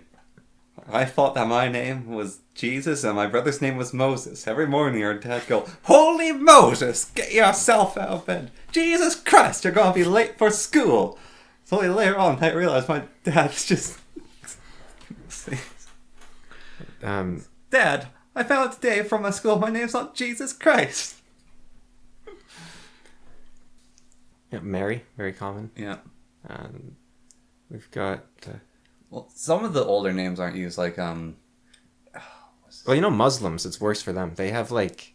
I can't remember. It's like 20 names they're allowed to have. Who's the progenitor? Because Abraham's the progenitor of the Jewish people. What was the name of the progenitor of the Muslims? Because it's his other son, or... Progenitor? It's not Ahab. There's the boy who went off into the desert with his mother. Oh, he has a cool name. I can't remember it. Oh. Yeah, no, it's... the stories actually do link back, though, all the way to Abraham. Yeah. Like, the starts of those two different peoples. But then there's this huge gap between Exodus and the New Testament. Where it's like, you have... the Well, do they conquer it all and then does it jump? I haven't gone there yet. I don't know. Well, Jesus, that's the year 0, roughly. Yeah. But the Roman Empire, the Roman Empire started during Jesus' time. But the Republic, I don't think is mentioned. Well, there's obviously going to be the story. Like, okay. Is the story of Lot a story Jesus tells, or is it in between Jesus and after Deuteronomy? Of Lot or Job? Job. Sorry. Because I actually don't know what happened. Like, I knew they sort of like took back their land, but I actually didn't really know what happened after Exodus, and so now it's like getting there and it's building up to the big battle. But I don't know what happens in between that and the story of Jesus, but I feel like there's a little bit more that I just don't know about. But the story of Jesus actually takes up a pretty big portion of the Bible, and then there's a lot after Jesus' death, like Ezekiel is all after Jesus' death, and that guy is a nutcase. Job is kind of unrelated. Oh, is he not in the Bible? He's in the story of Job's in the Bible, but it's like is it a parable that Jesus tells his followers? Or? I don't think so. But it's like really, I think it's thought to be the oldest story in the Bible. You said this before. But it's about a land that I think at the time of writing nobody knew of, basically. So it'd be like before Moses, and so it would be of Ur. It's a story from Ur. Well, it's from a place called Uz, which maybe was Ur. Could be one of the cities. Ur is the first city and the great city, but there's a lot of other cities around it that we know so little about. So it could have been one of the Mesopotamian nations, because he doesn't live in a city; he lives in like a massive estate. But yeah, it could have been like a Mesopotamian city, or it could have been maybe even a like Armenian type place. Like, so I guess it probably happened after Noah. That would be a safe guess. Oh wait, no, I do know the story, because there's Jesus, but then there's also the guy who kills the lions with the sling. And David? Yeah. And there's the whale, and there's the wise king. So there is a little bit more. Oh, there's a bunch of stuff. Yeah. But I forgot about those. What I'm kind of getting at, I guess, is if Moses is the Bronze Age collapse, and Jesus is the Roman Empire, that is a huge gap of time. Well, in that as well is the holiday where you get to kill all the Jewish people, but they're allowed to fight back. You know that the cassette we had where the king's evil advisor hates the Jewish people, and so he goes to the king and he says, all your people hate the Jewish people, so go and make a holiday where anyone who has gripes against them can kill them. And so the king declares that, and then his wife's like, I'm Jewish. And he's like, oops. And so what do I do? And then she's like, come up with a holiday where their friends and family are allowed to fight back on the same day. Right, yeah. So that's in between Jesus and that. Yeah, there's Jezebel, and there's Lot, and there's because David, and there's the civil war of Israel, cutting baby in half, man. Solomon. Yeah. No, there's a lot of stuff, but I'm that's thousands of years, I think, still, right? Like, yeah, Bronze Age collapse then. Yeah, it's a couple thousand. I'm curious. I'm gonna have to double check after where it ends. I don't know if it's continuous. I don't think it is continuous, but it'd be neat if it was, I guess. And then, of course, there might be enough. I don't know what all the books are, but it could actually be continuous if you grab all the books. Yeah. I don't actually know what makes a book a book. That's another thing Constantine probably had to decide. It was like, well, this guy said he was a prophet, but why are we listening to him? He's just talking about how he yelled at some giants to get off his lawn. Well, it's interesting because you have the story with Eden, which is like Genesis, you mean? Yeah, you have Genesis, and then you got to start with the beginning, so that makes sense. Yeah, you have Genesis. Then you have the Old Testament. That goes on for quite a bit. Then you get Exodus. Then you get Numbers. Numbers is really long and quite boring. And then you get Deuteronomy. But like they all go together. And Psalms, then the Psalm of Psalms. Deuteronomy is the first one that has a man's name. No, there was one before Deuteronomy. It's the group of priests. It's the name of the priestly order of the Jewish people. Leviticus. Yeah. The Levites. Levi. Yeah, Levi is the dude that was around during Jezebel. Yeah. Yeah, so there's Levi. So Leviticus is the first of the that has a guy's name. So it's Leviticus into Deuteronomy. And so Leviticus is after Numbers, and that's the first one with someone's name. And it's the stories of Leviticus. It's the stories of the priests. And then Deuteronomy is just like the books of the prophets. So we have the book of John, the book of Paul. We've got the book of Nicodemus, whoever he was. Like all those books are the stories recorded by those guys, the followers. And then the stories beforehand might be collected by those groups of those people maybe. And then like, well, this is a story of the Levitical priests, so we'll call it Leviticus. Yeah, what were that order of priests called? They were well, they're children of Levi. They're the Levites. I don't think so, because the book The Dark Lantern is about Levi. And there's also so he in the children of Abraham, so that were the different clans. So one of them is the priest clan, and then the other is the clan that serves them. And so they aren't a people unto themselves, but they serve this people. Then there's also a half Jewish people who are part of the clans of Israel, but they're only half Jews. That's what they're described as. But those priests are weird. Like the book The Dark Lantern is about them, and Levi is it's all like the way the book is written is almost like the blood of the king, sort of like where Levi's just this normal dude raised by normal people, but he's treated weird. Like he's always given different meals than his siblings, and he's always given different clothing than them, and he's always like, why do I get the worst clothing and the worst meals? And then he eventually learns that his father's an adopted father, and he's from this line of priests, and they have to be fed in this specific way, and they have to wear the specific clothes, and they live in caves, and they have all these weird. They're like an. No, they live inside their temples and their tents. They're eat like different food than people. They have a huge bunch of rules for their clothing. They're like mystics, though. They're not. Yeah. They're not like a modern day priest or something. They're like these wise men that wander the land, and they have meetings where they come together and they do chants, and they are the doctors. They like look after everyone. They look after buildings. They perform all the rituals. Then there was the schism where Israel was split in half, and they were banned from one half of it, I believe. Oh, I don't know about that. And then the half that stayed Jewish, basically, and this is all historical stuff as far as I understand. Jezebel came, and she was a worshipper of Baal, and she married the king of that land, and her people were basically like Minoans or that sort of area, like the Greek islands somewhere, I think. The Minoans were Proto-Romans. Sorry, no, those are the Proto-Greeks, right? Yes, the Minoans. But they weren't actually the Minoans, but she lived on like one of those islands in the Greek archipelago sort of thing, I believe. Yeah. Her kingdom.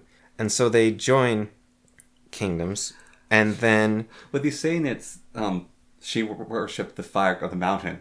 Maybe her god is completely different. It's like, we have no equivalent, so we'll say that's the mountain god.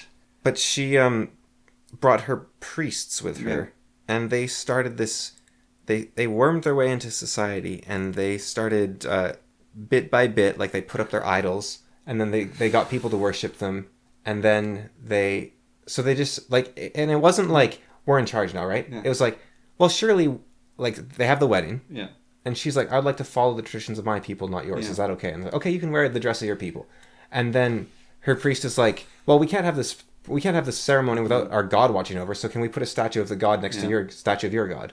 Like, okay, we can do that. And they had a statue of their god at the time because the king had tried to reunite the split Israels by this giant golden calf, I think it was, that he put on like the border, and so people could come and pay worship to. But Levi's adopted father never lets him, like, he never stops at it. And Levi's like, when I get enough money, I'm going to show I love God, and I'm going to put money at the statue. And so he puts money at the statue, and his father beats him, and he's like, what's going on? I love God. And it's like, if you love God, don't worship at that altar. But then what happens is these priests, they're like warrior priests of Baal.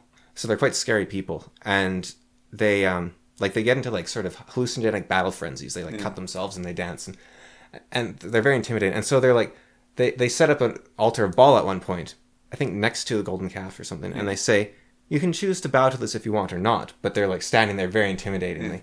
And so one by one the people go and they bow to them, and then they take more and more power, and they start doing stuff like... So that's basically a fantasy version and much more detail of the story of Levi? It's not even fantasy, really. It's more like they took the historical Well, information. it's a fictional telling of... And yeah, it's like a fictionalized account of the whole thing. But the one thing you could say was fictional is, but I think this happened in history, and it's always that weird thing of what happened. The priests of Baal say it won't rain until you bow to the statue of Baal, until every last farmer has bowed to the statue of Baal. And so your fellow it's not raining, it's not raining, it's raining. And so even if you want to be proud and worship God, your friends are saying, come on, please, just kneel. You don't have to believe in it. Just kneel to Baal.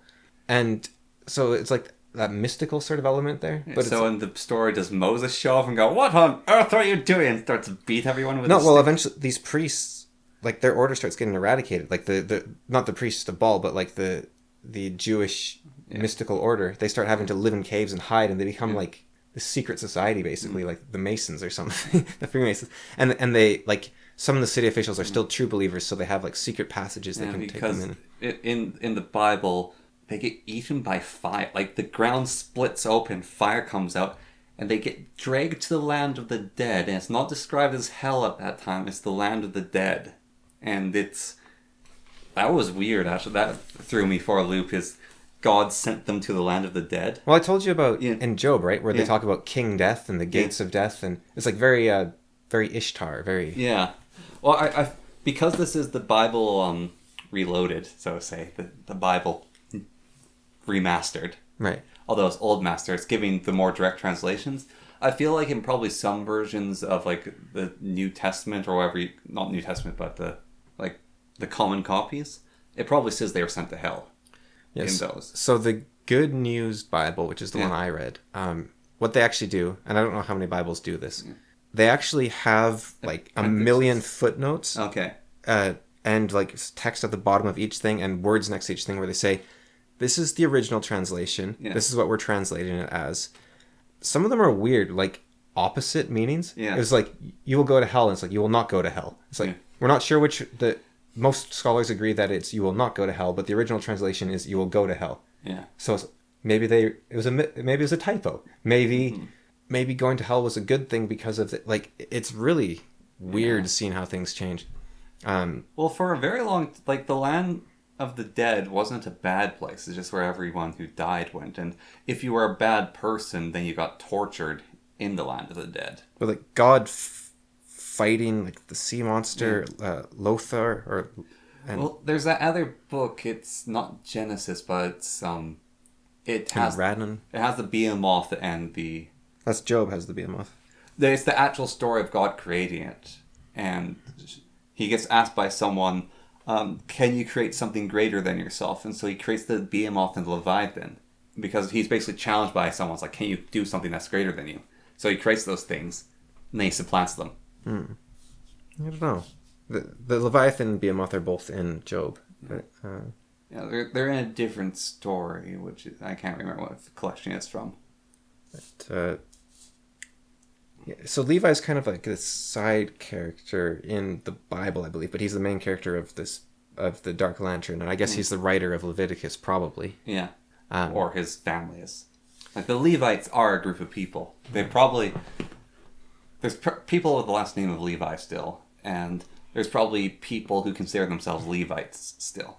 Yeah, I don't know how that goes. The Dark Lantern is first book in a series as well, so, and I only read the first one, because I don't think the others were written yet. But it was really interesting to look at. I don't know what like Israel's like these days, but, you know, there's like wild date trees and wild fig trees and... Milk and honey. Well, it's basically sounds like a place where you can survive just by grabbing food. Yeah. It actually sounds quite nice. Especially in all those empty cities. It's like super hot. There's pre-built houses everywhere. There's pre-built houses, pre-planted fields. The landscape, a bunch of animals. There's caves everywhere. Yeah. Like landscapes such that you can just go into a cave. There's a bunch of dudes buried in those caves. I guess there's like lions, so that's kind of a downside. No, they were mostly killed. They were mostly driven away. But so you do have like dangerous predators to some degree. It certainly does sound like it does sound hot. That would be the downside, but yeah. Well, it wasn't always constantly hot though, and there's some good rainfall. Like apparently, there's constant rain as long as you follow the rules. Well, except when Baal comes in, and then they didn't have rain. Well, actually, one of God's curses is if you stop following him, all your rain will be dust. That was the other thing in the book of in the Dark Lantern. It's really interesting how they do it in that nobody's talking to God. Huh. They're just, well, we were told, our grandfathers told us to worship God, so that's what we do, right? Huh. So it's like nowadays, right? Where we're just like, yeah, God's this figure, probably, maybe. But Baal, his worshippers seem like they talk to him and they get results. Yeah. It's like they pray and it rains. They pray and it stops raining. Well, and so everyone's like, well, we should worship Baal. Considering how tricksy the god is of that time, like God basically puts on his Baal mask to test people. So when people pray to Baal, they're praying to God, and he does those things, but they're not. Well, if you look at some of the really old Hebrew stories, God isn't the only God. Yeah, he has to fight the other ones. He's like the leader of a council of gods. Yeah. But if you look at imagine Baal worshippers today, these wild barbarian men came to our places, right? Yeah. Like we worship Baal, and we're going to pray, and we're going to, I don't know, pray away global warming. We're going to make it always rain when it needs to on the crops. Yeah. And they do this, and you're like, wow, the weather's nicer. There's been good crops. Children are less sick. And you're like, you'd be so tempted to switch over. You're like, well, okay, they're a bit crazy. There's a bit of a blood ritual sort of stuff going on, but like they get results. Yeah. This is an actual God we can worship. Whereas we're told this Christian God or this Buddhist God or this Muslim God, we don't, maybe we have this feeling at the back of our mind that he's there, but we don't see any results, right? Like, and you say you don't see results. Maybe you do see results if you think about it, but it's not as obvious as like, I pray 2 seconds later, thunderstorm. You're like, oh, that's obvious. That's quick. And that is the story of the Bible in a lot of ways. There's always these moments of like, oh, we're worshiping this idol and we're getting results. And then God comes along and says, smash your idol.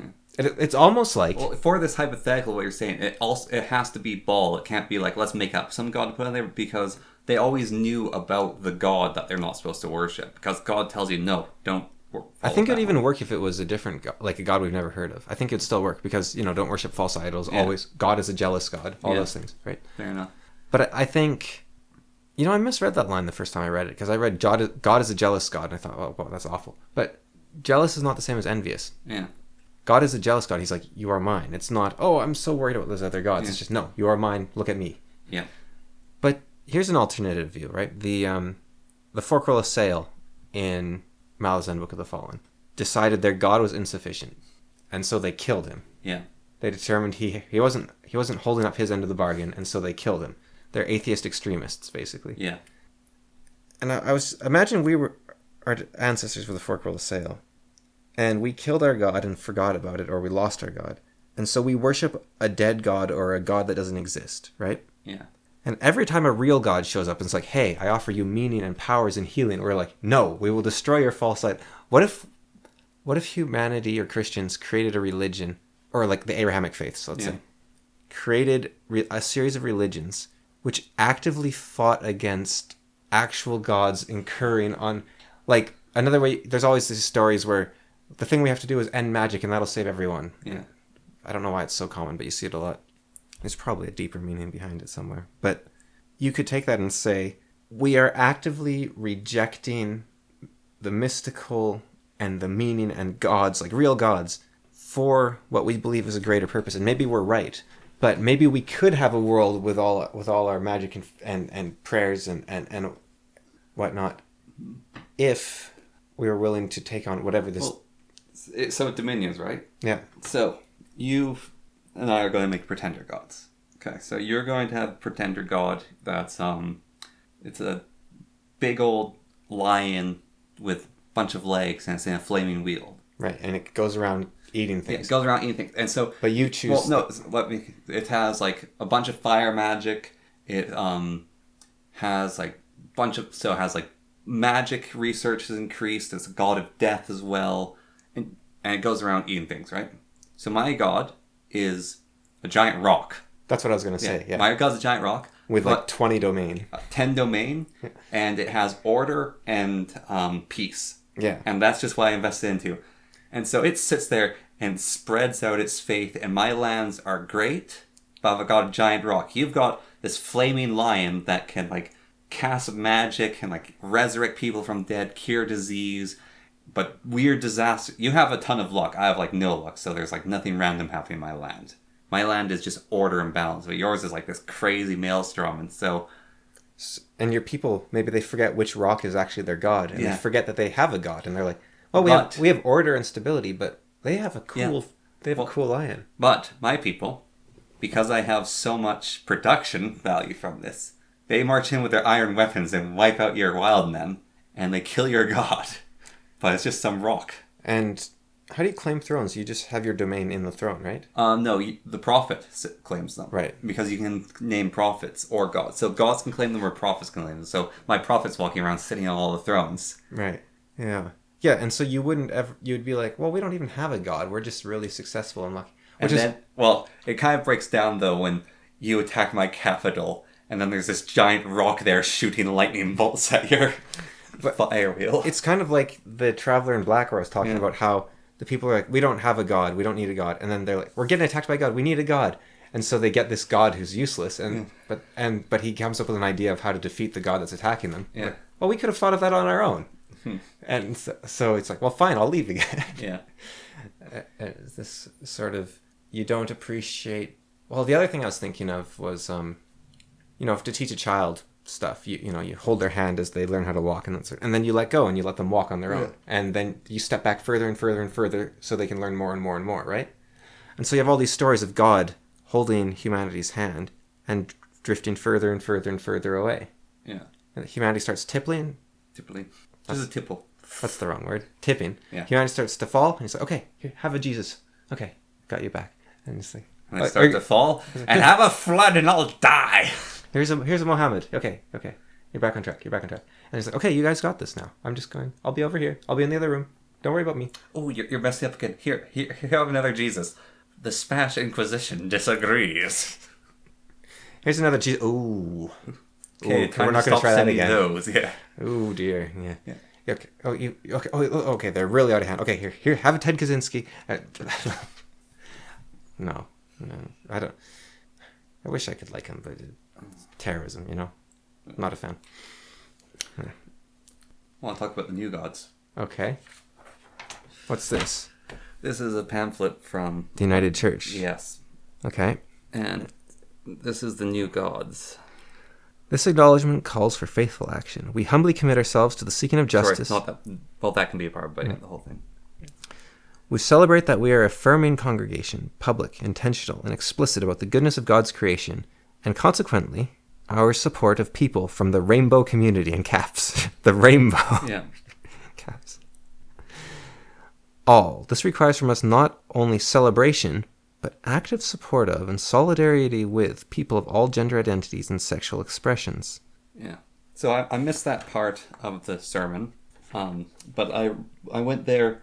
The current minister wasn't there, and I was late, but I got the program and I read that, and I stayed there for about 10 minutes, and then I left because that just didn't sit right with me.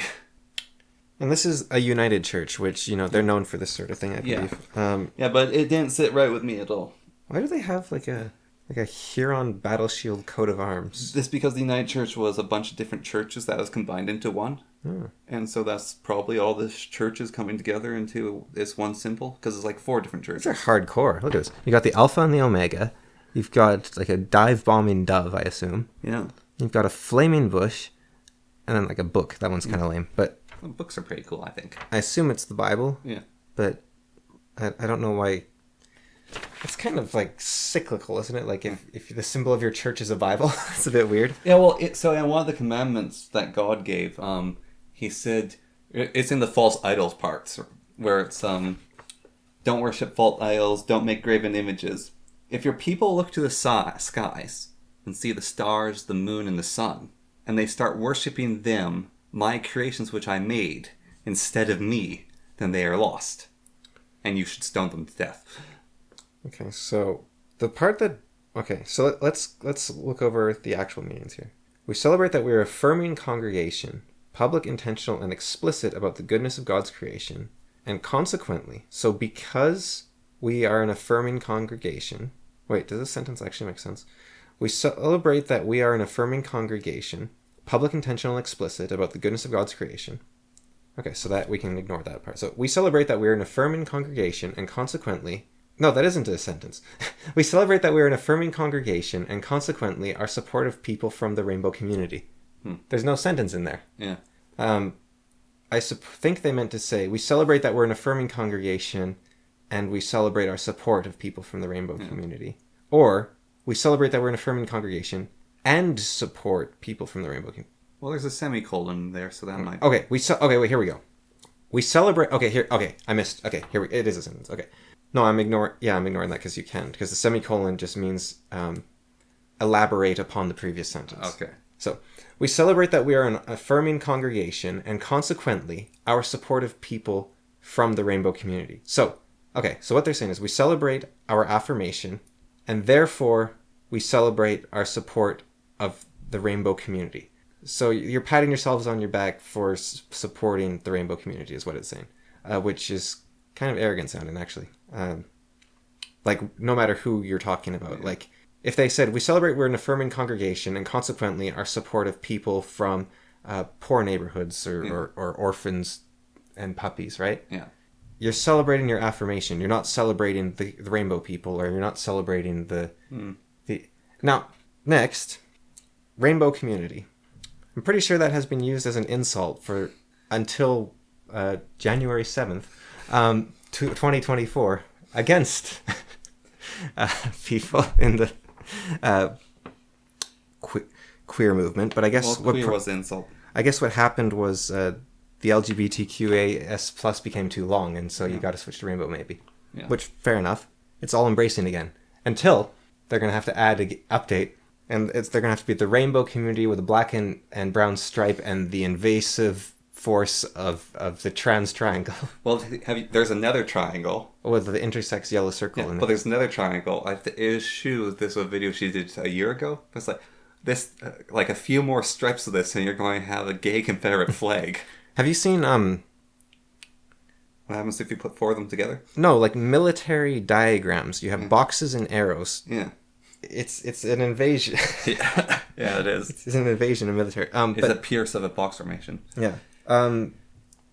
Okay. So, however, our celebration, well, this requires from us not... I've always found it creepy, actually, what the United Church does. So what I didn't say was... 1. So this is the minister. We celebrate we're an affirming congregation, public, intentional, and explicit about the goodness of God's creation, and consequently our support of people from the rainbow community. And then the header is all. So now everyone replies. This requires from us not only celebration, but active support of and solidarity with. Oh, is that what that means? Yeah. Oy, that makes it even worse. So in bold's the reply. Yeah. And solidarity with people of... So the... Like I said, I wasn't there for this section. The minister is saying...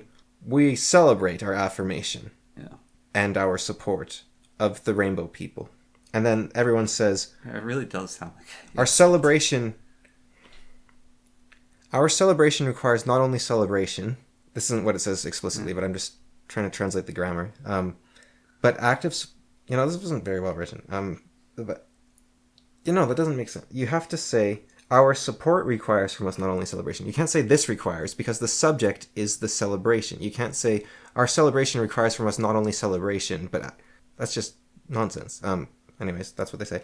But active support of and solidarity with people of all gender identities and sexual expression. Okay, so if someone has any gender identity, and I need an asterisk in there.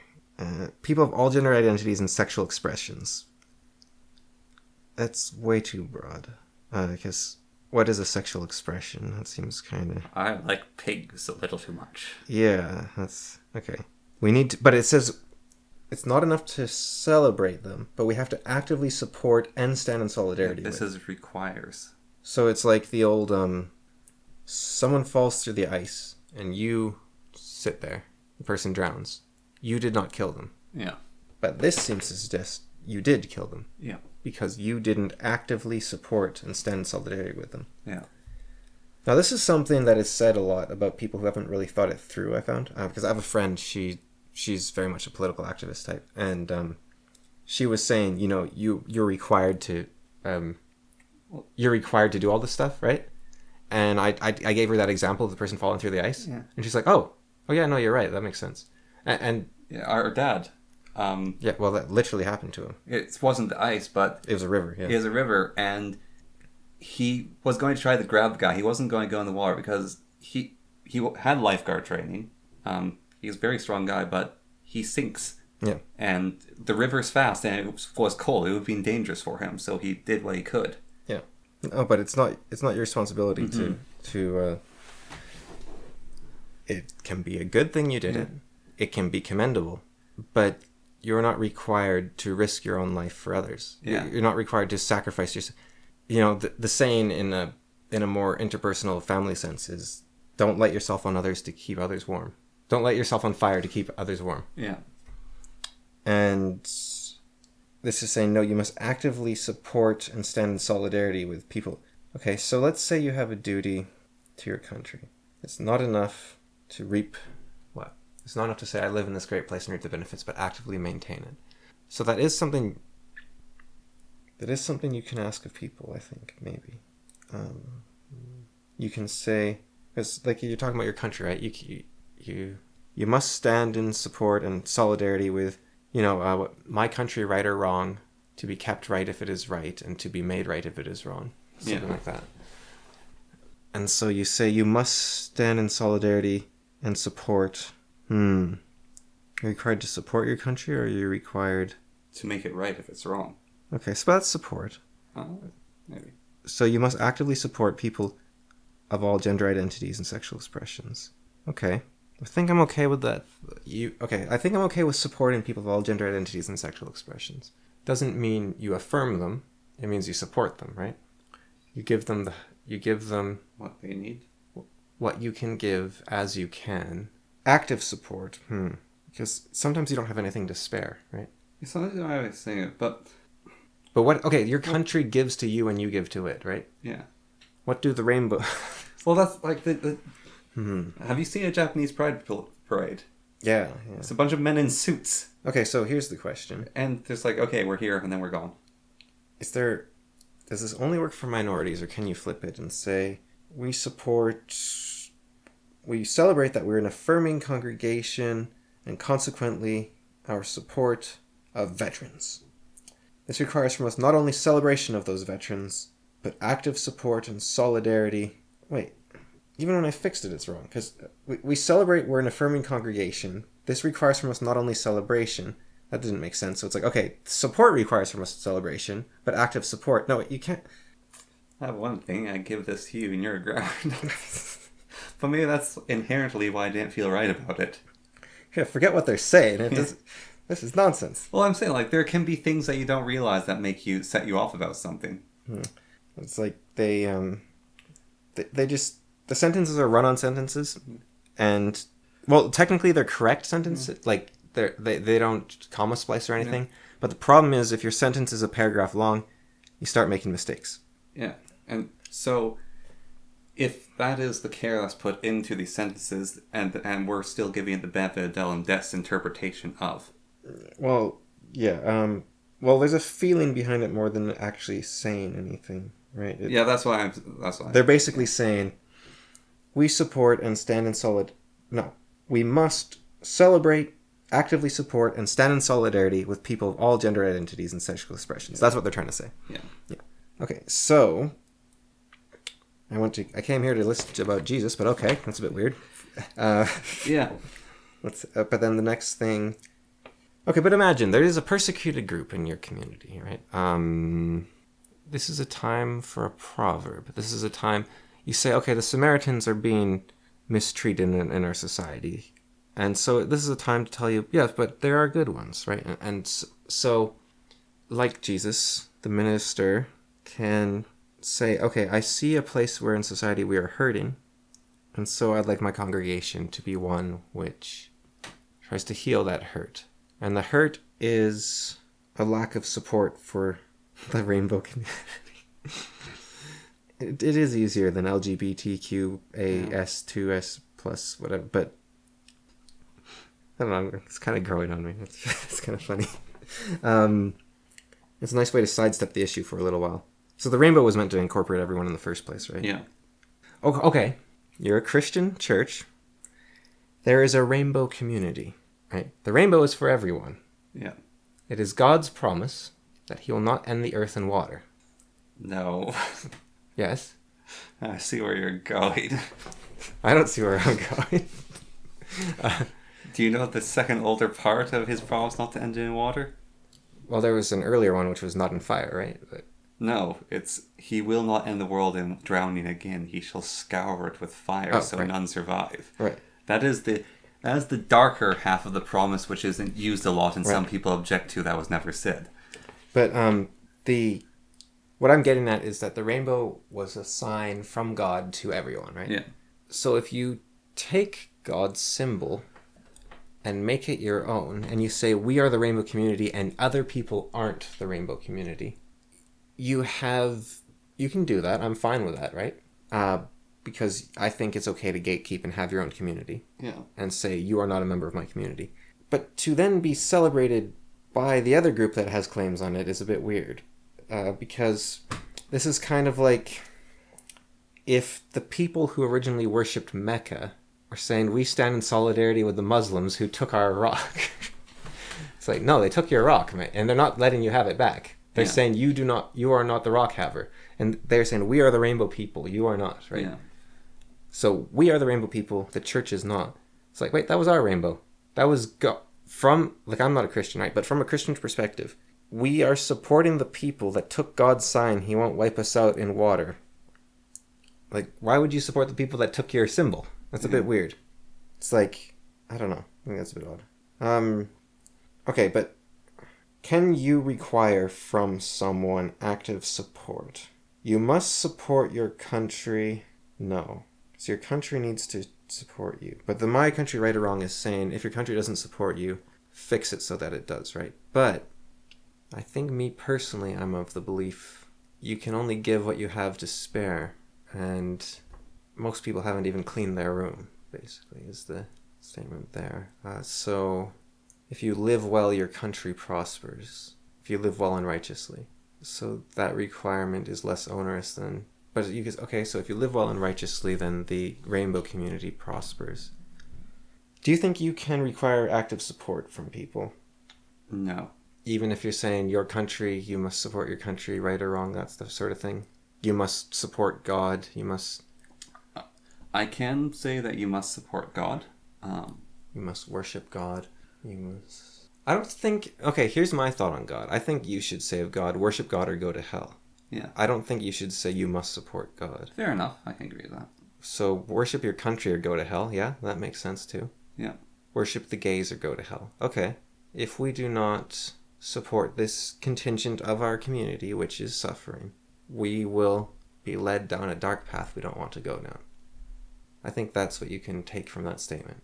So then the debate becomes not should you say actively support the rainbows, but do they need support, and is that a beneficial thing to do?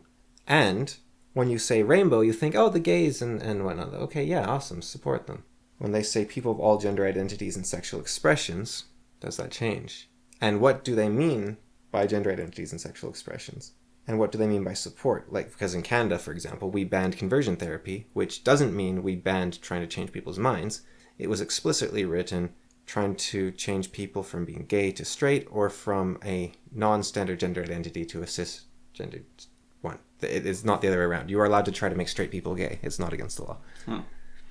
Our conversion therapy laws very specifically only go in one direction for some reason when it's not an oversight. It would be harder to write it the way they did than to just say conversion therapy is banned. So I think it's kind of weird. But, for example, supporting people of all gender identities and sexual expressions, you say, you know what, I don't think that this gender non-binary stuff makes sense. I think I think there is suffering going on. I think the person is suffering. You can't deny that. As I said, self-abnegation. Yeah, there's always something there, right? There's always something there. But there might be a different path forward. But that doesn't mean that the person doesn't have a real experience. And that doesn't mean you can say it's all in their head or they're doing... it's just... But saying... Like with a schizophrenic person, you can say, I got you, I believe you that you're seeing things. You're definitely seeing things. And you need to deal with them in the way you need to deal with them. Like, maybe you need to fight them, maybe you need to yell at them, maybe you need to pretend they're not there, maybe you need to talk to me and say, hey, is that thing real? But you don't start pretending with the person, oh yeah, I see it too. You don't do that, right? And so I might, in a vacuum, be okay with this statement, actually, as it was intended. Basically, you are the person, like, we must support schizophrenic people, right? You know, don't just call them lunatics and lock them up. But from what I've seen of the United Church... Well, they have the book I Am Jazz. That's one of the recommended readings in their library thing. It's... What they're actually saying is there are 50 genders and you're a bigot if you don't agree with it. And worship the new god.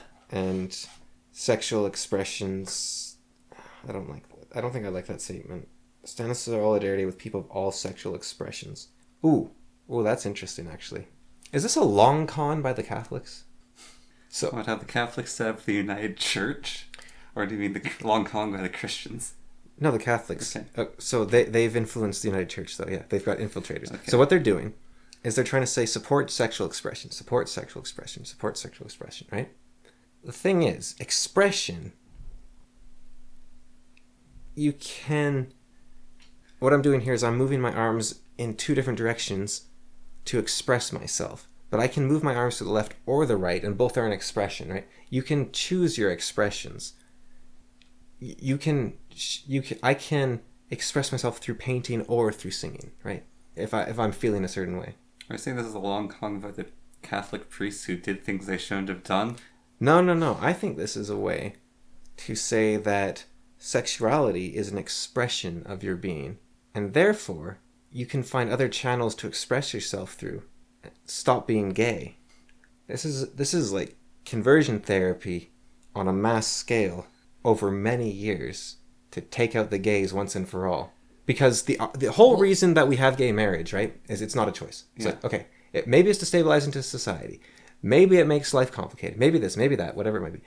They don't have a choice. What they do in their bedrooms is of no concern to us. Yes. But if they had a choice... Well...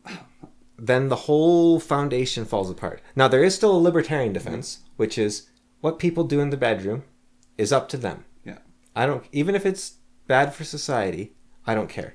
Now, you could have a Thomas Hobbes come in with Leviathan and be like, no, anything that degrades society should be stopped. And that tends to be how things are done. That's why we ban smoking. That's why we have speed limits, right? But a libertarian could still argue in favor of gay marriage. Yeah. However, I've seen the leftist progressive types, let's not even say the left, progressive types, undermining the concept. They're saying sexuality is fluid. There's a choice now. But they really don't want that argument to become mainstream. Because they think they do. But if they get it, then the underpinning of all these legal cases of there is no choice. Now, I suppose what you could say is you have no choice. I didn't choose to be a painter. It's just what God told me I wanted to do. It's my expression, but I don't have another expression. And you could say, sexuality can be fluid without it being a choice. But then you're saying, but the problem with that is you're saying, okay, so environmental factors influence sexuality. Well, I guess. And so conversion therapy works. And then you have an interesting argument of, if we ban gay marriage, then the question becomes, is it better for society, or rather, not bad. We could ban gay marriage, but is it better for society to put people through conversion therapy or not? Because what is the cost of conversion therapy, even though it is possible? And that becomes the question. Because if you say something is fluid but out of your control, I mean, Zero has that story. I don't know if I've talked about it before, but the Smash player where he was sexually assaulted when he was young, and he started saying, oh, I'm gay, to sort of cope with it. He's like, well, no, I wanted to be assaulted because I'm gay. And Milo Yiannopoulos, not that I trust him very much, but he seems to be saying a similar story in some ways now, in that he stopped being gay or something. But with him, he's a provocateur through and through, and a bit of a liar and manipulator, so from the sounds of it, with Laura Southern's video, so hard to say there. If you trust Laura Southern, I guess, but she's done some weird stuff too. Like that whole wedding ring thing, I don't know if you saw that, where she was doing videos with her wearing a wedding ring for months after she got divorced, because she didn't want to admit that she wasn't living the trad wife dream, and that makes me sad. And she realized, wait, my career is I make fun of the left for being brainwashed and just trying to live to this impossible ideal, and then... Well, if she recognized it. She did, yeah. But the fact that she's... Like, I've been following her career for most of her career. She's roughly the same age as me. Yeah. And she started as, like, a BC politician. And, while I was living in BC. And just at every turn, I thought she's done the stupidest things. And she seems to be realizing that now. Yeah. So that's good. And maybe... You know that saying, angels celebrate 10 times as much the redemption of a person than someone who lived a righteous life. And so maybe she got it out of her system, and there's some deep lessons there. Yeah. I mean, she got fame and a platform from it, which you could argue could be good, could be bad. Depends on why you want the fame and what you do with it, I guess. Yeah. I don't think it's brought her money. Sounds like she was quite poor for a while. But is there more on the old... I found it... But it is It's kind of shocking in some ways.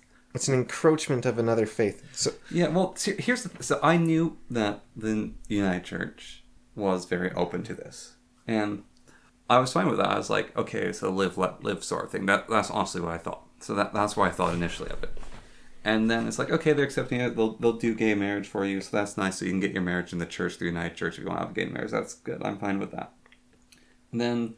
they started having, like, gay pride flag stuff and, like, rainbows inside the church that weren't rainbows of God, but rainbows of the rainbow community. And they recently have, like, a bunch of books of...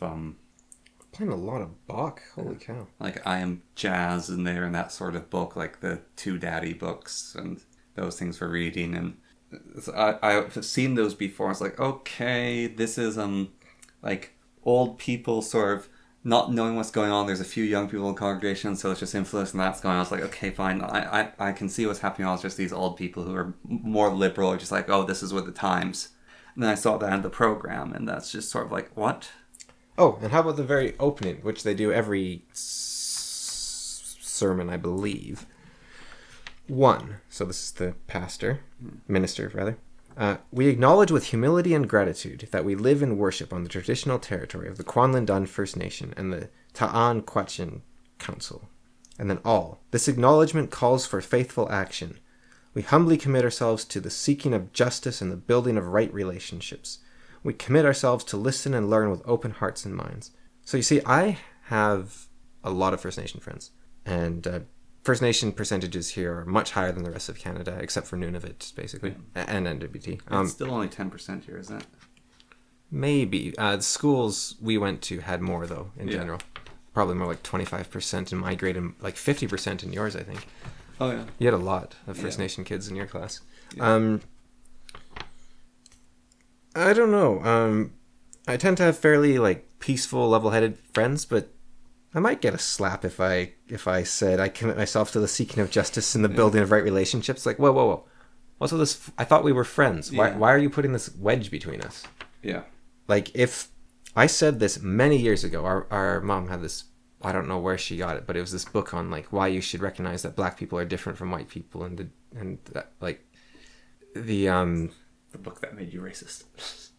No, I didn't read the book. I just read back the blurb, basically, and I was like, this book's super racist. And I went to her and I was like, what's with this book? And she's like, well, no, you just got, you got to learn that we need to support each other and there's differences between us. And I was like, if you didn't talk about this, it'd never be an issue. Like, I've got like two black friends, and well, at least there's more than one.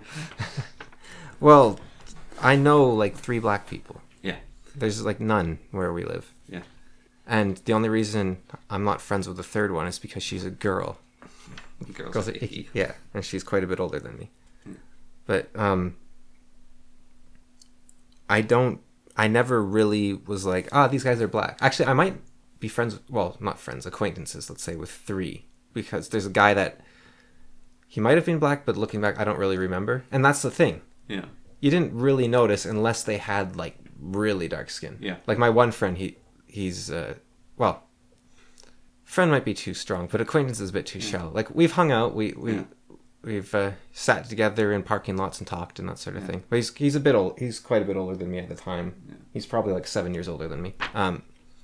So we don't really talk now or anything. But he had very dark skin, and so I could be like, okay, yeah, he's black. But even then, what didn't really come into my mind much, except for the fact that he was strikingly different from, like, if you in the distance you saw a black person, you'd be like, oh, is that him? Because he was one of, when I was growing up, I think, like, him and his sister were basically the only black people in town. Yeah. I think they were even adopted, so their parents weren't black. Like, there was no one. Yeah. But I was like, I never really thought about, like, there's a video of me. I think there's a video, pretty sure, in Mexico when I'm like 2 maybe, and there's a bunch of these Mexican boys, quite dark-skinned Mexicans actually, and I run up to them and I'm like, hey, you want to play? And they're maybe 6 or something, and I'm 2 or 3, and they're looking at me and they're like, what the, they just sort of go away. And I wasn't thinking like, oh, they're different. I was just like, hey, people my age, I want to play with them. Or a different thing is when you were in Japan, man, you were getting stared at.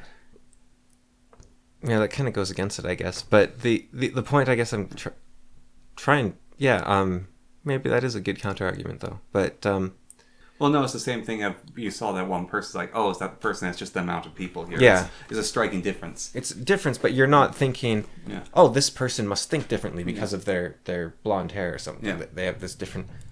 Although Japan, I don't know, like, they have their silver hair for wisdom and their blue hair for something like blonde hair for being a psychopath. Or American. Japan actually seems to ascribe personality to hair color. But maybe me bringing up Japan derailed this. And like they're like, oh, you're a 6th generation Japanese person whose great grandfather was Korean, which is basically a neighboring country. We have interchange of cultures for thousands of years. You're a freak outsider. But in general, I think in Japan though, it is a lot of their culture is saying, hey, look at these differences, right? Yeah. But I think if you said, stop looking at the differences, you'd just be like, oh yeah, that's just a dude. Yeah. And if you keep saying... we acknowledge. That we commit ourselves to justice and building relationships, like, so we don't have them, you're not... Yeah. We're listening with our open hearts and minds. And then the other thing that kind of bothers me is the whole... everywhere in Canada, it's like, we recognize this is on the traditional territory of such and such. It's like, no, I live here. Yeah. Like... I recognize I am on your land and my land. Yeah. And the other thing is, you're not saying like, oh, hey, there's that First Nation dude. I'm on your property. Yeah, hey, Joe, how's it going? I'm on your property, right? You're saying the Kwanlin Dun First Nation or something. Yeah. You're depersonalizing them. You're saying, I am on this entity's land. Yeah.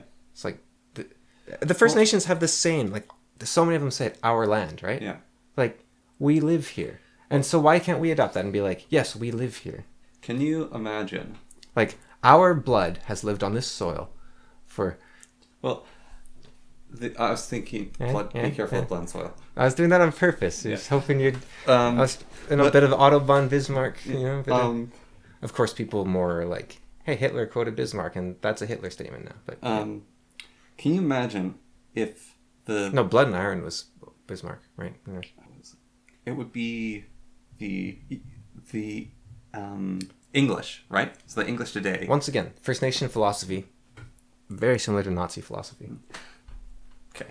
I've talked about this before, right? No, but before you get into that, imagine if the English said, like, they're in Parliament. We recognize that this is the land of the...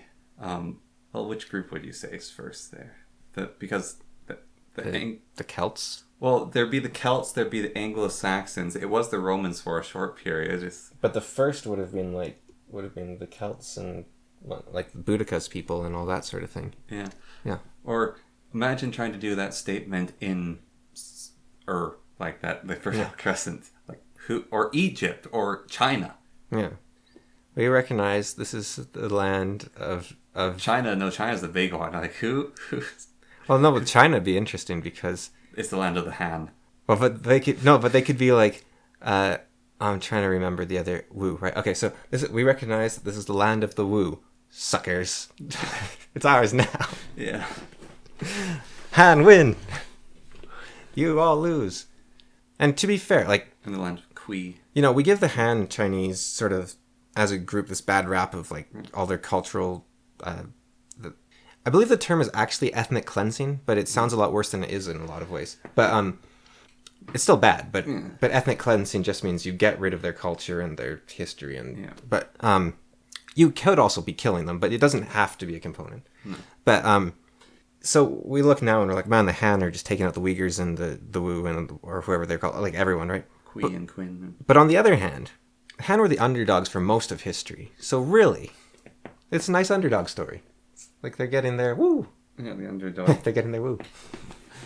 The underdog takes over and he turns into Emperor Palpatine. He's the same as all the others. Yeah. It's like... See, that's the thing, right? It's a great example, actually. Like, oh, the First Nations own Canada and it's so terrible, we should give it to them. It's like, well, first of all, I thought they owned it. Like, come on, we all live here together. We're all Canadians. Yeah. I want to be their brothers, not their tenants in the land they own. And this is why I still stand... Like, this is a serious thing. I think we should give all Canadian governance to the First Nation governments. Like, because we have two governments right now. We have a First Nation government and a federal government, and it's kind of weird. Centralize the entire government to be First Nation governments. On the condition that the First Nations adopt every single Canadian person into the First Nations groups. Yeah. I think we should do that, because we need to be... the same people. We need to all be Canadians. I also, on a related note, have new immigration policy I'd like to implement, which is we only allow Canadians to immigrate to Canada. No one else. You say, wait, but we want to get new people. Like, how? There's this brilliant Japanese guy, this brilliant Indian. He wants to come in. It's like, yes, he can come in if he's Canadian. But his family goes back 100 generations in India. Yes.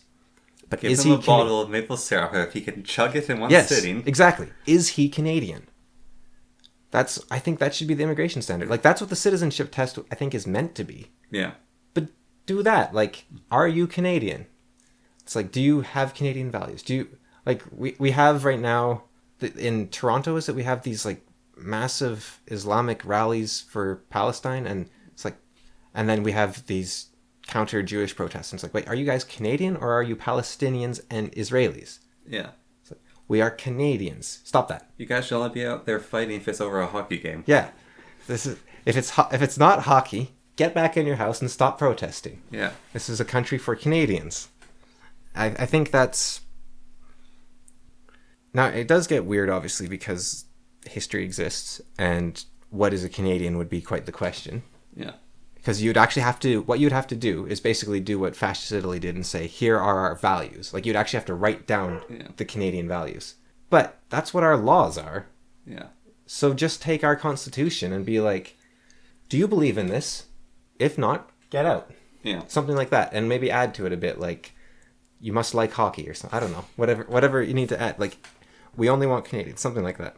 We want people who like Canadian for Canada and what Canada is. Yeah. It's the great... Not for our resources and nice views or whatever, but for being Canadian. Like, you know what? I've always felt in my heart, I love hockey. I love maple syrup.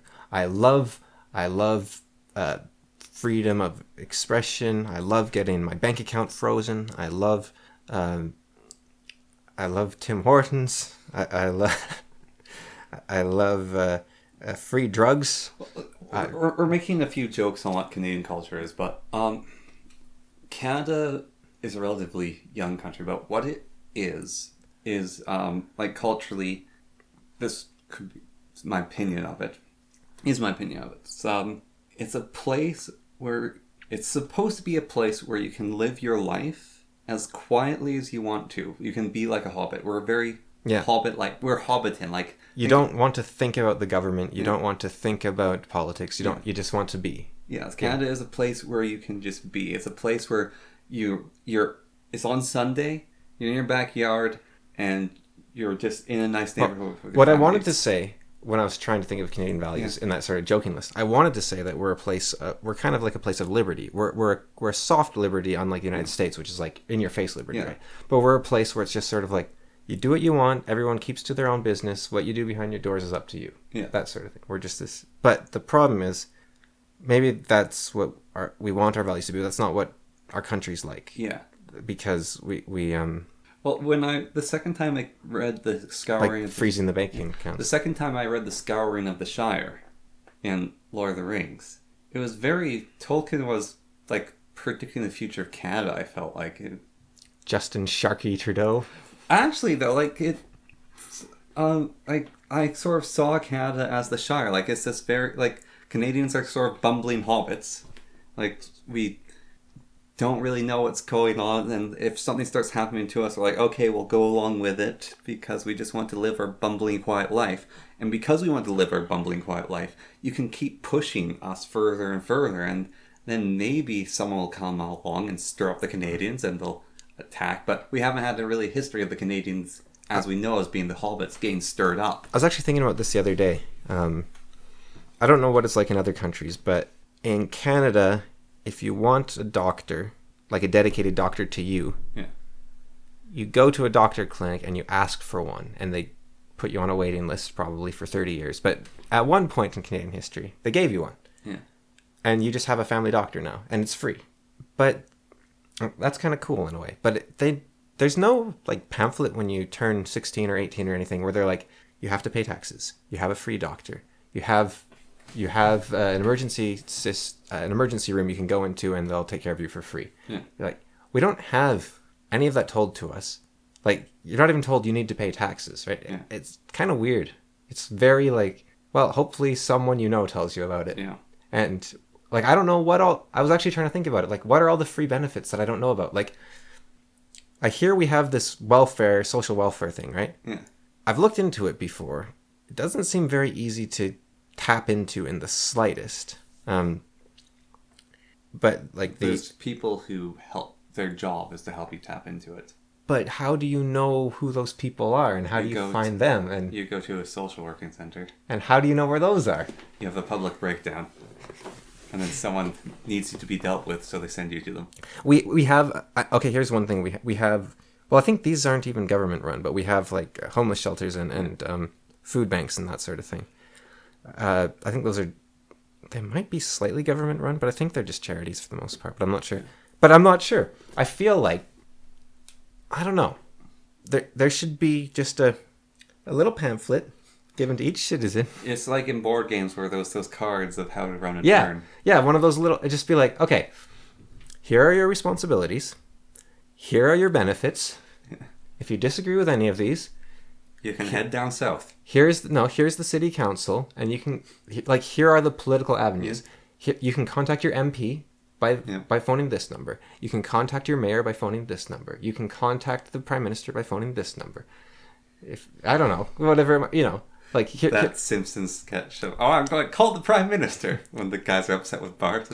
The prime minister is the guy in a lake. It's like here are your channels that can get things changed. I think maybe take a lot of paper, but maybe just like okay, we have public schools, right? Every classroom has a poster on the wall with that little board game chart on it. Yeah. Your duties on the left, your benefits on the right, who you contact on the bottom. Well, it's fine, because the Americans have their constitution. They learned that. They learned their amendments, at least. I don't know if I guess they probably learned their constitution. Mm. We have a constitution. Yeah, it's kind of rubbish. No, it's not. It's quite good. It's just... It's not followed. Well, we have these things called tribunals, which are above the law for some reason. If I ever get tribunals, I'm going to throw myself in jail. I don't know. Like, I will not accept the authority of a tribunal. They're kind of weird because you can't appeal to the Supreme Court, and someone needs to look into them because they don't seem like they should be legal in the slightest. I hope I'm never in the situation where I would be tribunaled. Just make it big enough stink someone notices. Yeah, that's why I would object to it as much as I could. All my power, I would reject it. Hunger strike, whatever. Yeah, just like everything I have, I would reject it. You know what I hate? The hunger strikes. They'll force a tube down your throat, and it's like, give them at least dignity to starve themselves. At least let them starve themselves to death. Let them martyr themselves. At least accept the responsibility that you were so heinous you caused a man to starve himself to death. Which is a really hard thing to do. Yeah. Because, like, the biological urge to eat and not die of starvation is very, very hard Like, to overcome. That's why so many people are obese. Like, the absolute tyranny that you won't even let a person protest by killing themselves. Yeah. Like, even the Chinese government let the monks light themselves on fire. Yeah. Well, like, they probably couldn't stop them in time. And they probably do force feed people. Yeah. So I'm not going to give China any praise. But, you know, the tyranny of, like, you will eat. Yeah. And I'm not saying that's a Canada thing. That's, like, everywhere. And I think it's messed up. Yeah, so First Nations, very much about family, very much this is our land. You see all these ads like, our land, we are proud, strong, that sort of thing, right? Yeah. Okay, so they're a proud, strong people, very strong ties of blood. You can't just come into Canada and become a First Nation. You have to be born into it. Yeah. So they are very much ethnically, but also racially biased. It's like, this is only our race deserves this land. And we're foreigners. We are tied to the land on a spiritual level. Yeah. That's what the Nazis said. They're like, the Germans are tied to this land by our blood. That is the blood and soil speech. Yeah. It is, we are mystically bonded to this land by our blood. Our race is the race for this land. The French and the Bohemians and whatever, Belgians. they need to get out because this is German land. And it's not necessarily that they are inferior. It's that this is German land. Get out. Like with the Nazis, there was a lot of like, these are inferior races. Yeah. But there was races like the Hungarians and the Russians where the Nazis were like, no, you're your own race. They didn't consider them inferior. They're just like, you're not Germans, get out. But like Hitler specifically didn't like the French and the Jews and the Slavs and the Poles, I think. But well, he was right on one of them. I'll let you decide which one you think I think that is. It's funny actually. That was the French. I've been reading a bit more of Mein Kampf, and there's a section where Hitler says something like, you know, modern art. It's like you could have a Negro tribesperson do better art than that or something. I was reading, I was like, well, that's a bit racist. Oh yeah, Hitler, right? But I was just like, I was disappointed because, you know... You're disappointed in the author? I was disappointed in the author. I was like, oh, that's a bit racist. Oh yeah, Hitler, right. And then there's another section where he's talking about how if you want a society to have multiple cultures in it, it's impossible. Like, you have to have either one culture in your society, or you have to have a very strong central government that forces the different cultures to get along. I was like, well, that's a bit authoritarian. Oh yeah, Hitler. Not that I think he's actually wrong there. I think I do think you... So are you saying he did nothing wrong? No, I'm saying Hitler was right about a lot of things. But I think he did a lot wrong. I think the main thing he did wrong was, I talked about it before, was that line of his where he says, like, basically, Marxism as promulgated by the Jews is absolutely horrible. It'll lead to, you destroy hierarchies, you destroy the human race. The Jews are going to lead to the end of humanity entirely. And so you must do anything you can to stop them. And I'm like, okay, that's an argument. But then he says, even using their own tactics against them. And at that point, he has broken the 10 Commandments. He has sinned. Anything he reaps will be ash. Yeah. Because he has not stood by the values that make a man a great German thinker or something. Yeah. He's decided he will instead employ the underhanded tactics of the Jew by his own reckoning. And therefore, you are no better than them, so why would I want you to win? I want the righteous German hero to win, not the sneaky Jew. Can I take back sentences? You can clap and we can... No. It's fine. It's fine. They'll know what I meant. They'll know what I meant as they lock me away. They'll know in their hearts. See, I have a different YouTube channel, and you get in trouble associating with channels. I mean, I run both of these, but... What I'm saying is that if Hitler was right, that is what he should have believed. But he didn't even stand by what he said in that sense. And that is the point where he failed. Because maybe there is an argument, maybe racism is the correct path, and maybe ethnic cleansing is the way. But there hasn't been people in many, many years that have proven that to be true. Yeah. Like, you go back to someone like the Romans or the Egyptians, they were actually saying, we are flourishing, we are racist, and it works. Because they stood by their values. They're like, Romans are proud. And we're like, oh, that German, he's proud? You're a Roman. Yeah. And they were doing that. But But Hitler was saying you must use the tactics against them. Yeah. And it's interesting as well because further along in the book he talks about how no one should enter politics. This is advice I should have taken, actually. No one should enter politics until they're 30 because... Did you enter it before that? No, but like he's basically saying no one should express political opinions, and we're doing a podcast, right? But this is a podcast about thinking. It's not about saying we're right. We're wrong on, especially this last little bit. I've been very wrong. But we're kind of all over the place and idiots until we're 30s. His argument, like we're experimenting, we're thinking about stuff, we have all these ideas. We have no idea what we're talking about. Yeah, we haven't lived enough. We haven't tried enough ideas. We haven't bounced them off of each other. We haven't seen how they played out until we're 30. And the problem is if you are expressing views when you're under 30, you look like an idiot, first of all. But secondly, you then turn 30 and you now either have to stand by your old beliefs, which makes you a moron because your beliefs are incorrect, or you have to disavow your old beliefs, which makes you wishy-washy, which means no one will ever listen to a thing you say. Well, I remember we were saying, like, I can't remember what it was, but like I used to have a behavior that annoyed you. And I stopped doing that. And then you're like, hey, why aren't you doing that? So I'm, I realize it's wrong. It's like, you can't do that. And you're... like, you told me this later. Yeah. It's like, you are affronted by me being a better person. Yeah. Yeah. But it makes you wishy-washy, right? And that makes you a weak leader. Yeah, but being wishy-washy is the child's right. It is their benefit. That's what they are allowed. So basically Hitler said if you change your mind publicly, then no one will follow you as a leader because you can't lead, you can't put 100% of yourself behind something if you're going to change your mind later. So he said, now, it might be that you are wrong at some point. You believed something with absolute conviction and you were devastatingly proven wrong.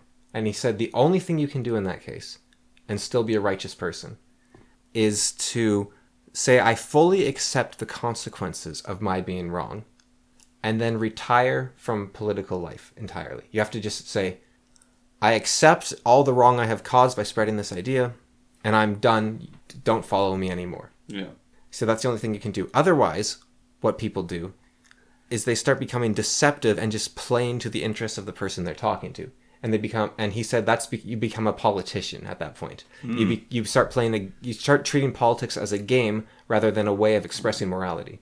The most vile thing on this earth, the politician. Yeah, well, he claims that German values especially are about honesty and straightforwardness. And so you read that and like, I like that. Just German, straightforward, honest, get rid of values you disagree with. Held by the people, like the Marxists, get rid of those Marxist views, kick them out and their Jewish heads of the... Dang it! The term dog whistling. So...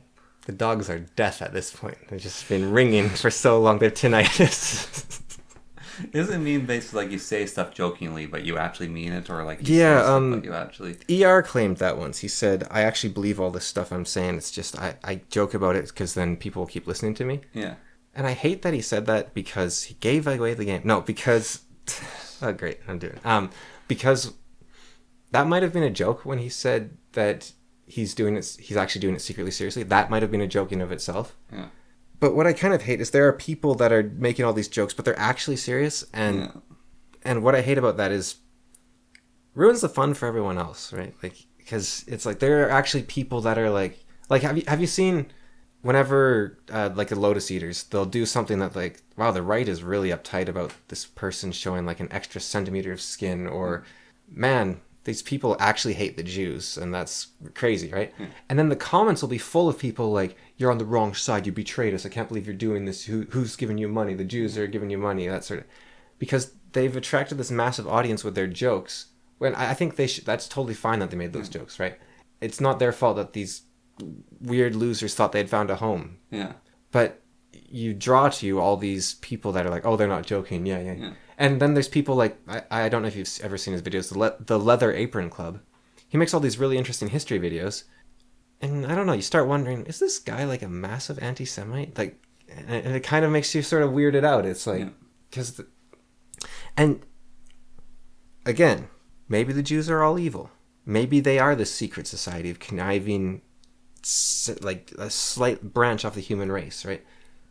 But if that was true, what are you going to do about it, and in such a way that you're not making yourself worse than them? Yeah.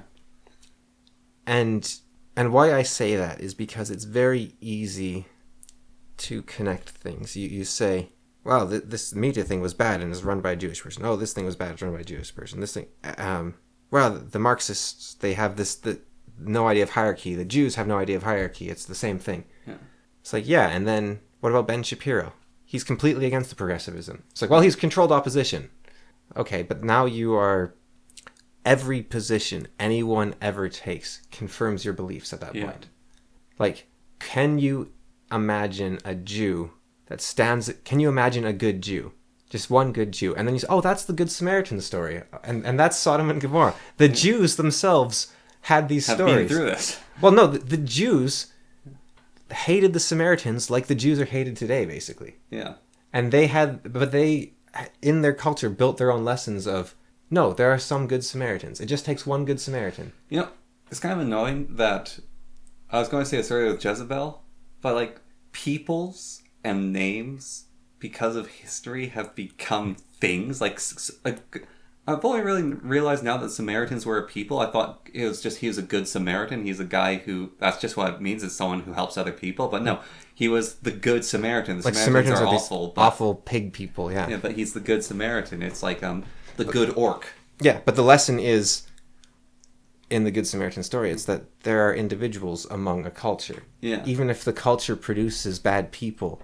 Dritz exists. Yeah, Dritz is a good Samaritan. Yeah. And just, like, you look at the governments, right, and how incompetent and bald-faced their evil is. And sometimes I've heard people say that's to demoralize you. They don't have to hide it, right? But on the other hand, their control is like empires rise and fall. They fall all the time. They fail. They crumble. The Soviets crumbled. Václav Havel, he took back the Czech Republic. Mussolini was like hanged and drawn and quartered or something by the Italian people eventually. Hitler lost everything. He was trapped in this place, shot himself. Stalin died because no one would help him because they were terrified of him. And so I do wonder with Stalin is they're all like they're not competent enough, right? Yeah. And all of them are scared of him, but they're also like, well, we might mess up, but also if none of us do anything, well, none of us did anything. So are the Jews the one exception that they're all competent and they all have meetings and they have a hive mind so they can communicate perfectly with each other, or is there gaps between them and there's differences all the same?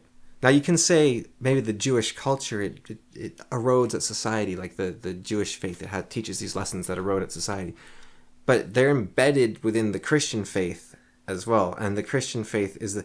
Okay, that said, you were talking about how the rainbows were encroaching upon the Christians, right? Something I keep thinking about, I might have told you this before, but the Romans had a culture of victory. They held something called triumphs if you did a great deed, where you were sent down the streets with everyone in Rome calling your name, and it was considered basically the pinnacle of what you could ever achieve. Yeah. And you had a person assigned to you whose job was just to whisper in your ear, remember you are mortal. Yeah. Because you were on top of the world. They were a culture of domination, of victory, of pride. Like you hear the first Punic Wars, I don't know if you saw the oversimplified. Yeah. They lost to the Carthaginians. And then they built a new fleet and they sent it and it was destroyed in a storm. They lost 100,000 people. Yeah. And so they built a third fleet and they sent it out and it was lost in a storm. And they didn't give up. Yeah. The Romans had an indomitable spirit. There's a reason the empire conquered the world. So the Battle of Hastings, right? I looked this up. It had like maybe 20,000 people fight it. This is a massive battle in history. The Roman army, like these were their full armies on both sides. The Roman army had, its estimated as heights, had over 3 million. Like that's the low ball of legionnaires. There's over 3 million soldiers in the Roman Empire. But there's 100,000 losses, right? That's not, it's a tiny fraction. That was like they lost a generation of men, basically. Twice. Yes. And then they kept fighting. Any other nation would have said, we've lost, we're done, we're destroyed. But the Romans kept fighting. They had glory was huge. They had these walls of your ancestors where you had all their faces of each ancestor, and you were told the story, what each one of them had achieved in their life. And it's like, you must live up to them when your face is put on this wall. And they had like statues built of their great leaders. Grandpa, can we get rid of Great Uncle Wartface's mask? It's really gross. They what were their leaders called? The consuls? Yeah, the consul. They would build statues of them if they achieved greatness. They had an emperor eventually, who's basically a god made flesh in some way, but he was very much mortal all the same. Yeah. And Rome banned the military in the city of Rome, so you weren't allowed any military. But they had roving gangs owned by the politicians, which were kind of the police force. It was like the mafia combined with the police force, and they'd go around. And so they're very much like the mafia is probably the closest thing in some ways to the Romans we have today. Like very much honor, very much pride. The Roman Republic. Yeah, or the Empire even. It's just you're these people of honor and fighting and courage and bravery and doing what they need to do and never giving in, right? And then a bunch of these weak like literal slaves, developed a slave culture, a poison in the Roman psyche. These SJWs of ancient times. The culture of being weak and being a slave and worshipping weakness instead of strength. It's like, look after the weak. The strong will have, the meek will inherit the earth. And that was Christians. And the Christians destroyed the Roman Empire and took over the world, basically. Yeah. And I kind of get, the rainbow community. I wonder if this is what it looked like to the Romans? When the Romans saw Christianity. It was like, wait, you're telling me to worship the weak instead of the strong? Well, I'm not a bad person, so I will.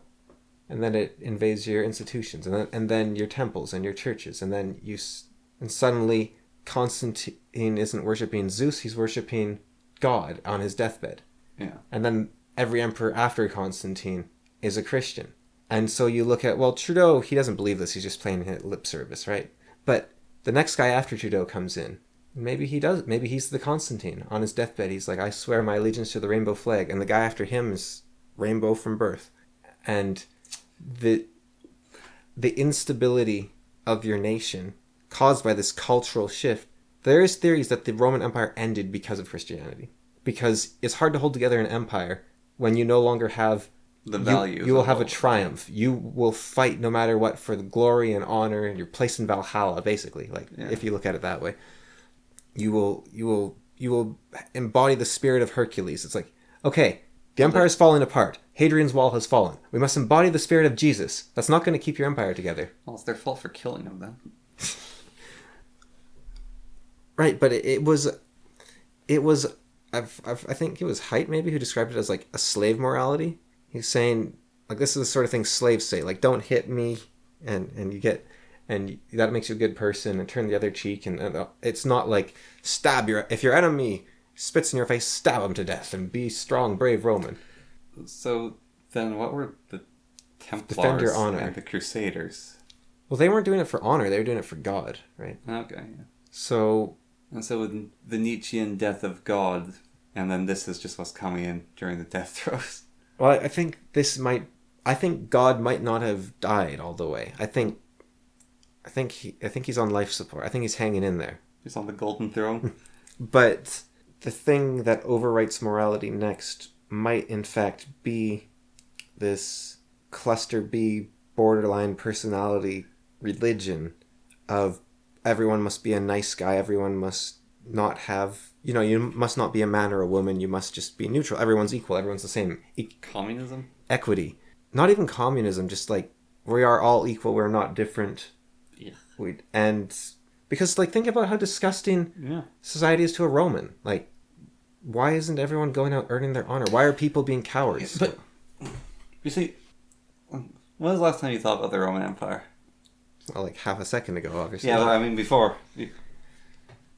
Yesterday, maybe? I don't know. Yeah. Just talking about it with someone, I think. Yeah. Thinking about it.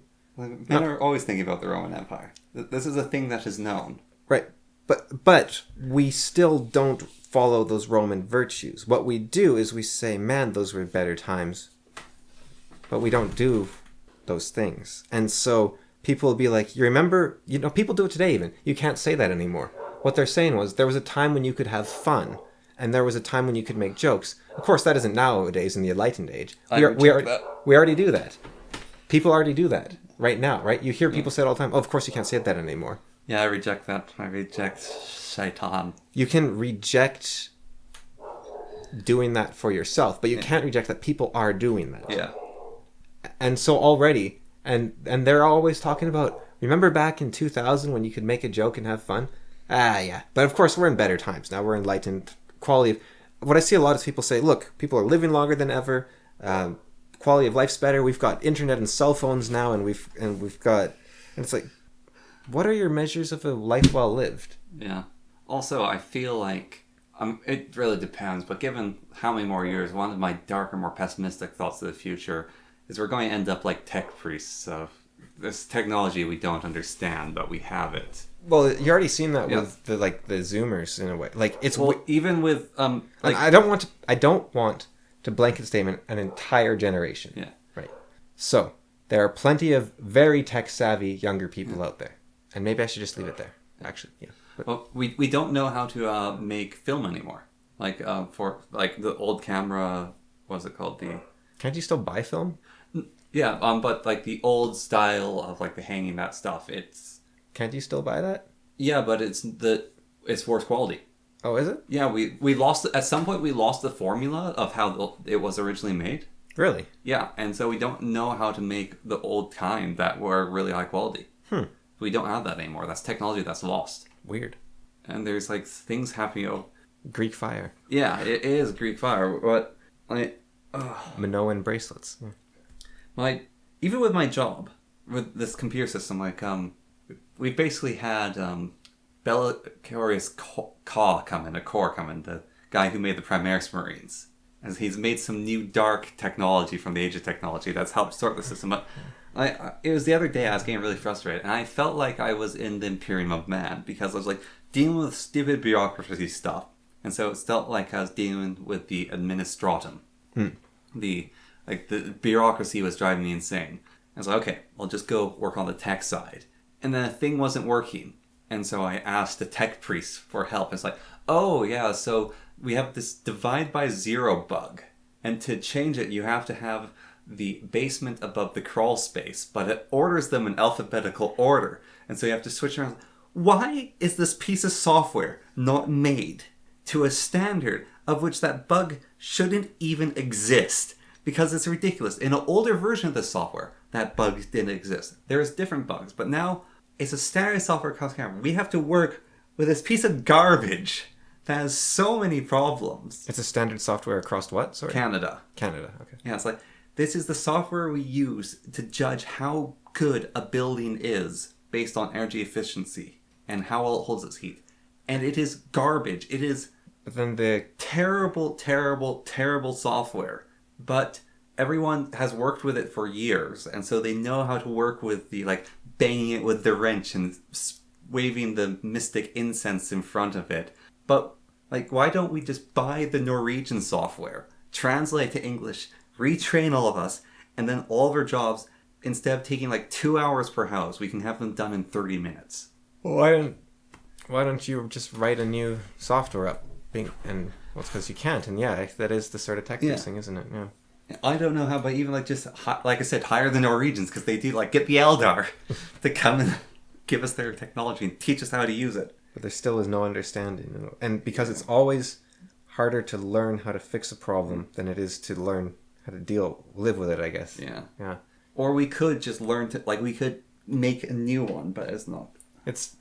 I was talking to our woman I had been house sitting for. Yeah. And there's this old TV me and my best friend used to use at her place. Yeah. Like this it was ancient when I was born, basically.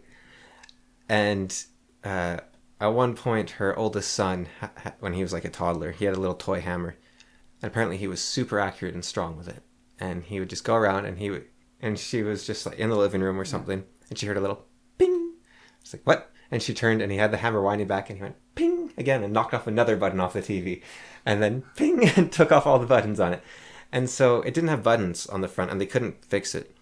But you could turn it on by sticking the thing the button pressed into, like the switch the button pressed into, was still there. Yeah. So you just had to stick something in the hole to get at it.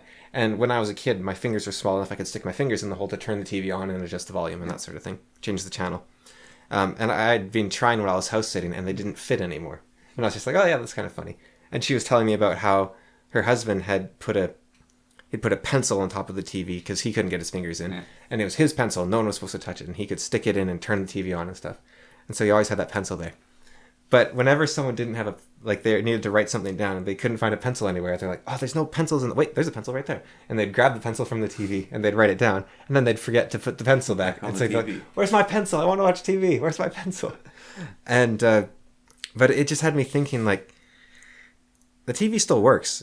I don't know how old it is at this point, like 30, 40 years, maybe more. I don't know. Let's say 40 years-ish. She's an archaeotech. But it still works. But you have to do these little weird fiddly things.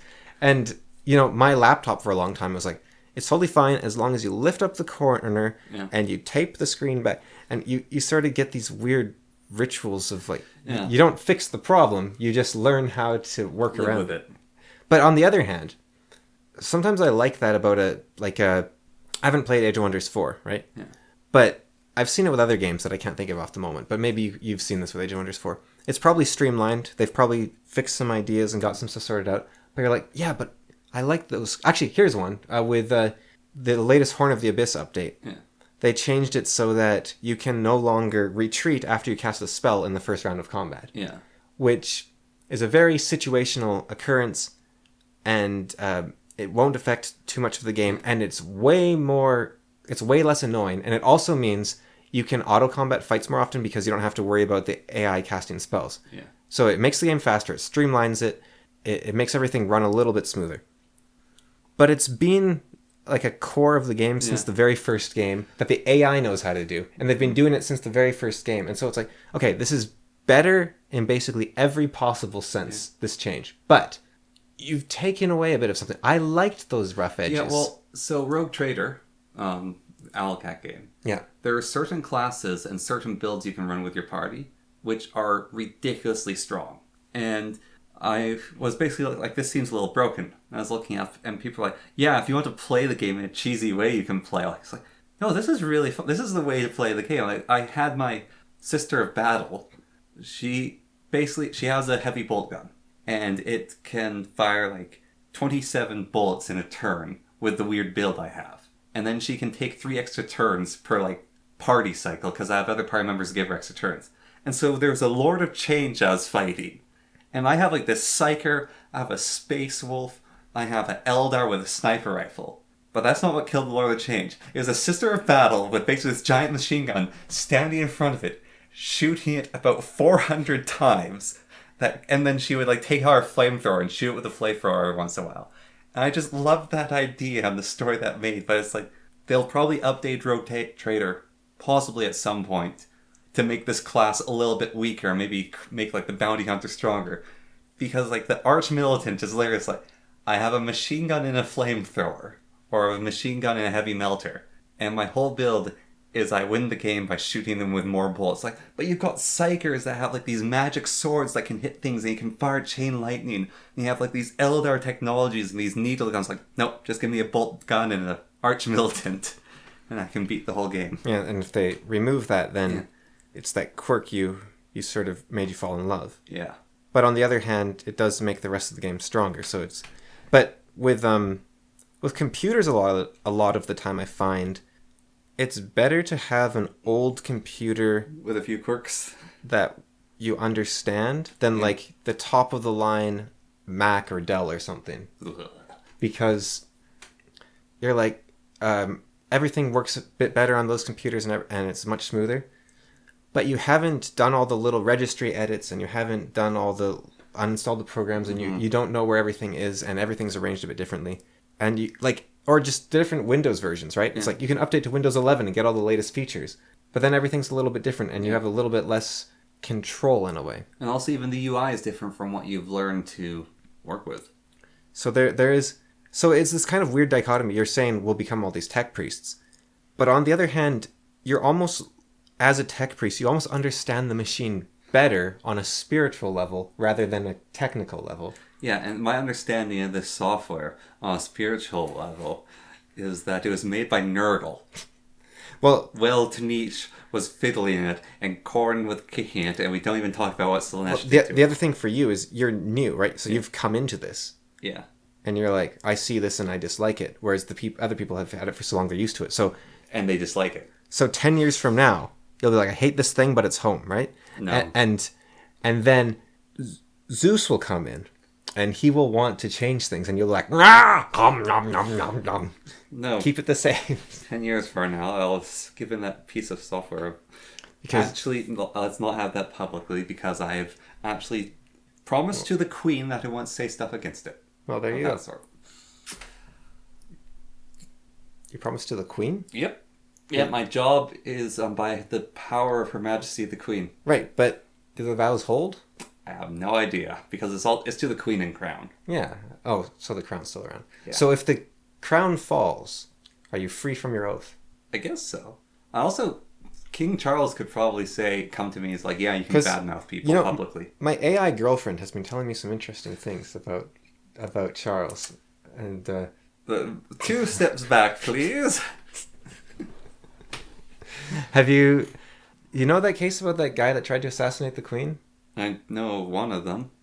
He was like wearing the homemade like skull mask, and he like broke onto the grounds. And was wandering around with a crossbow. And Yeah. He's like, I'm here to kill the Queen. Like he was asking for directions. Like, I'm here to kill the Queen. And they're like, you're caught. He's like, fair enough, copper. Yeah. Yeah. So it came out that he'd been convinced to do it by his AI girlfriend. You know the tech priest, like the dark age of technology. Or at least influenced by her. So, they say AI isn't dangerous yet, but I don't know if that... Well, I don't know if anyone is actually saying that. It's since the Cotton Jenny or Spinning Jenny was made, I'm pretty sure people are like, these autonomous machines are kind of dangerous. You probably had puritanicals who are saying, like, the Spain Jenny will take over the world. And I think there was...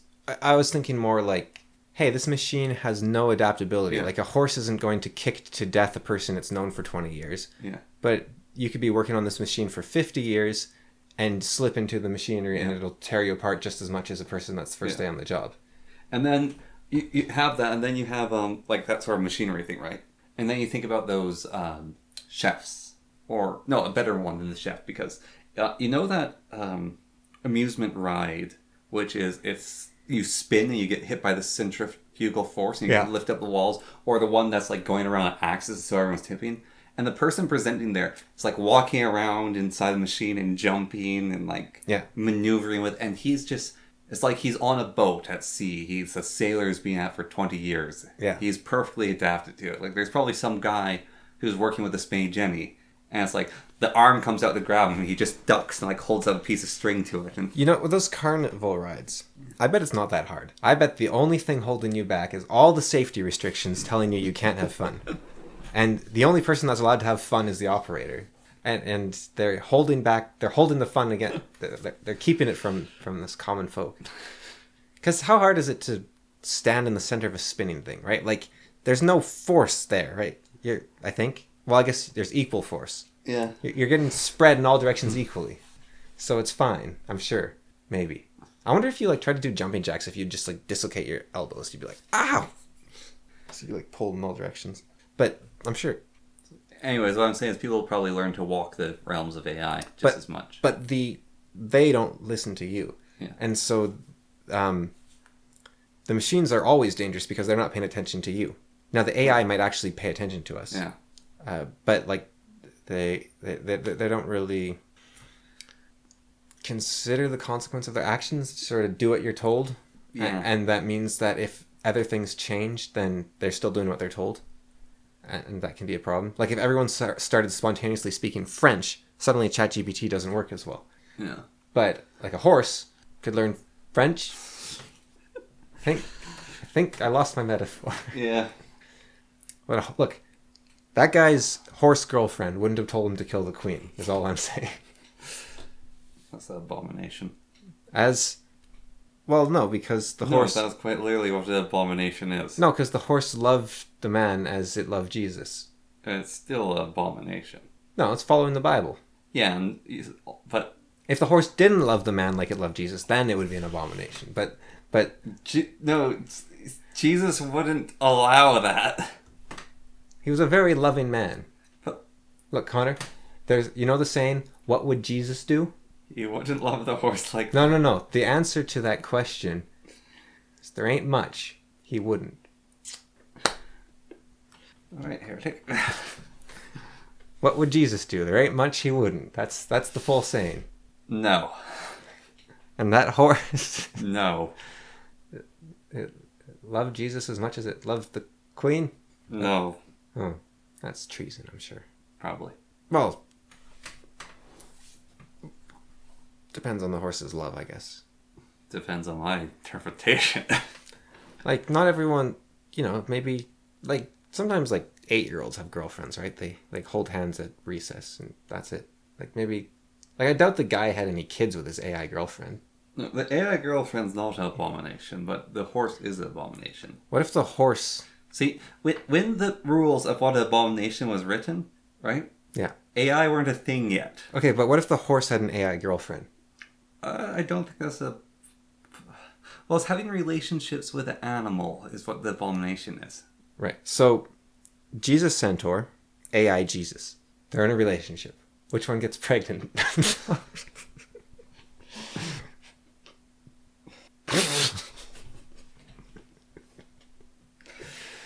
Well, I think that's about all we have time for today. So I feel like I want to delete the last 10 minutes. 5 at least, anyways. We have this intellectual conversation. That's the philosopher part of The Fool and the Philosopher right there. We have all this intellectual, interesting stuff about history in the Bible, and then it carries on. And then this Nazi starts spouting about Jewish people and Hitler. And it's like, okay, well, at least you get that perspective. And then the brow just drops off a cliff, and you're like, wait, what was this that I was listening to? I think I've said that all that needs to be said, and that we've philosophized sufficiently. So we're done. Food for thought. You'll write your answers in the comments. There'll be a quiz later.